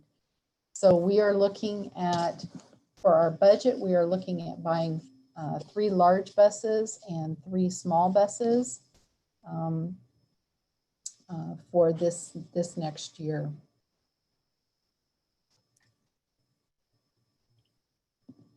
So for our forecast, we also are looking at what do we need to do for bus purchases.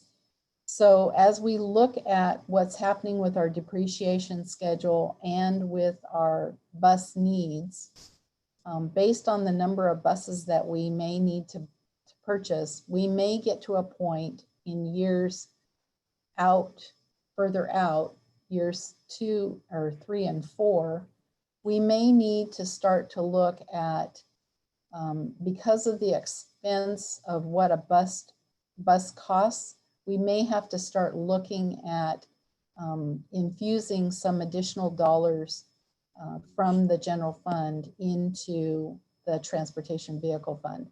So I've kind of built that analogy into this visual. So in years 3 and 4, 22, 23, and 23, 24, I've built in an increase or a transfer from the general fund if we were to want to continue to buy 4 to 5 to 6 buses based on the costs that we're anticipating. So that's what this forecast looks like. So any questions on other funds or anything? Anybody have any questions? Okay. Karen, thank you. I know there's a tremendous amount of unknowns, and you did more estimating, guesstimating than you've ever have had to in the past. So to echo Dr. Jarvis's comments at the beginning, very well put together, and thank you for the explanation to the board. Greatly appreciate it. We do not have much left in this meeting in terms of time. Does anyone need a break? Or can we forge ahead for the next 15 minutes or so? Everyone good? Okay. Last call. Okay, so with that, we will, Karen, I guess we will go into our public hearing. We'll be taking public comment on the proposed 2020-2021 budget. Prior notice has been communicated to the public on how to submit the comments. All commenters participating via Zoom are in a waiting room, and they're allowed time to speak to the board up to 3 minutes. And I do not believe there's anybody in the waiting room. Just one more confirmation of that. We're good.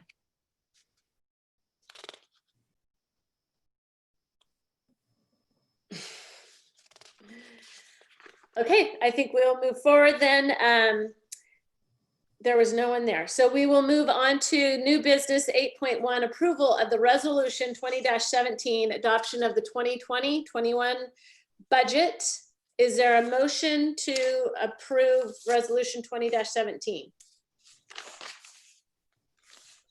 Unmute. So Natalie? So moved. Is there a second? Or sorry, Natalie, was that you? That was No. me, Lori. Lori, sorry. Is there a second? Second. No, okay, there we go. Okay. No discussion. Okay. It has been moved by Lori and seconded by Natalie to approve resolution 20-17. All in favor say aye. Aye. Aye. All opposed? Resolution 20-17 has been approved. Moving on to the consent agenda. Is there any discussion on the consent agenda prior to the vote? Is there a motion to approve the consent agenda? I'll move to approve the consent agenda. Thanks, Natalie. Is there a second? I'll second. Okay. It's been moved by Natalie and seconded by Chuck to approve the consent agenda. All in favor, say aye. Aye. Aye. All opposed? The consent agenda has been approved. We have not had board comments in a while. Since we allowed Dr. Jarvis to have his superintendent report, I would like to offer any time for the board to make any comments. And since I'm kind of maybe catching you off guard, I will go first. If anyone would like to follow anything else, just really quick, this is our last meeting before we have the start of school of the 2020-2021 year, September 8th. I know, and I am extremely confident that this educational experience for these kids are going to be much better than we saw in the spring. Our teachers, our administrators, our parents, we've been working hard, and this is going to be a much better experience. I was encouraged to listen to a summer school teacher that she within 4 days had 20 kids on her class, and she was able to get them engaged just like she would have in a normal classroom. And she actually said that over the summer period, she was able to cover more content than she was in a typical classroom. So those kind of stories encourage me, and I know that we have those kind of teachers in our district, across the district. So I want to just one shout out to the community. Thank you for bringing numbers down. We have control over that. Let's keep getting those numbers down. That's going to get our kids in faster. And to the district, continue to move forward to get our kids in as soon as possible. We've got to get them back in while doing great remote learning in the meantime. But with that, that's the end of my comments. Anybody else? Comments? I'll just comment and say that I think what the district is doing is great work. Art, Dan, John, Karen, everybody. It's very difficult, and it's difficult for us to listen to some of the comments coming in. And more than anybody, I think we all want to open schools, and I hope that everybody understands that. And it's with a heavy heart that we are in the position that we're in. And I hope the public understands that.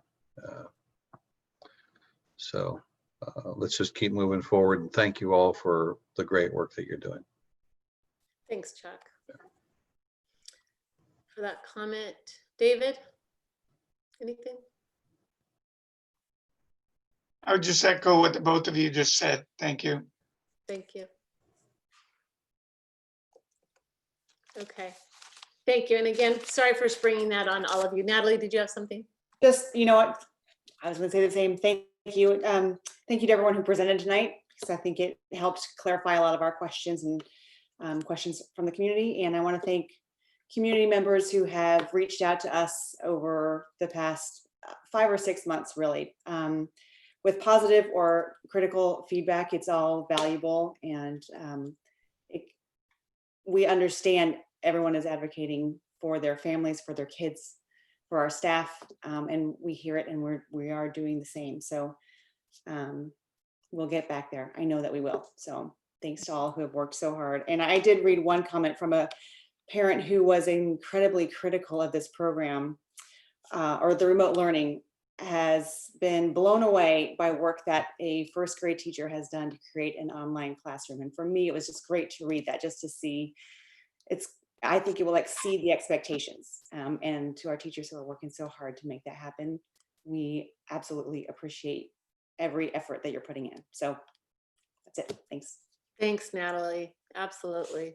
Just a quick last comment. Natalie already referred to this today, but we did tour Pioneer Elementary, and I did say at the time that the future is bright for the PSD. It was a great reminder. It was a great encouragement. It's strange and sad times because we aren't going to be in that building immediately, but we all we hear you, we hear all the comments, we all are on the same page.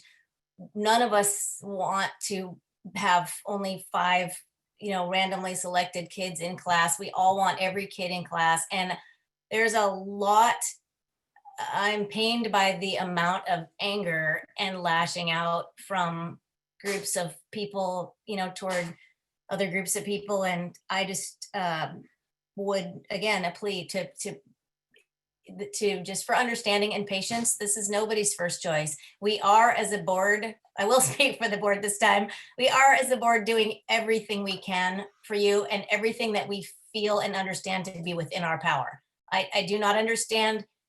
My understanding is not that we have the ability to override the mandate from Dr. Chen at this point in time. So anyway, that having said that, we have amazing teachers. We have, as you heard from some of our amazing principals tonight, we have the staff. We can get through this, and it will, I thought of this today at Pioneer, it will just be a very brief period of time, and we will get our kids through this. And it's going to be tough, but we can do it, and we will be in these great buildings with the great staff as soon as we possibly can. That is all. Thank you, Lori. Yeah. Thank you. Okay, the next meeting of the school board will be a study session on Thursday, September 10th at 6 p.m. It will be a virtual meeting unless we're notified differently. This meeting is adjourned at 9:48 p.m. And just so you can all go to bed with UTGO as unlimited tax general obligation. Thank you. Would not have slept without that. All that means is the bonds that were passed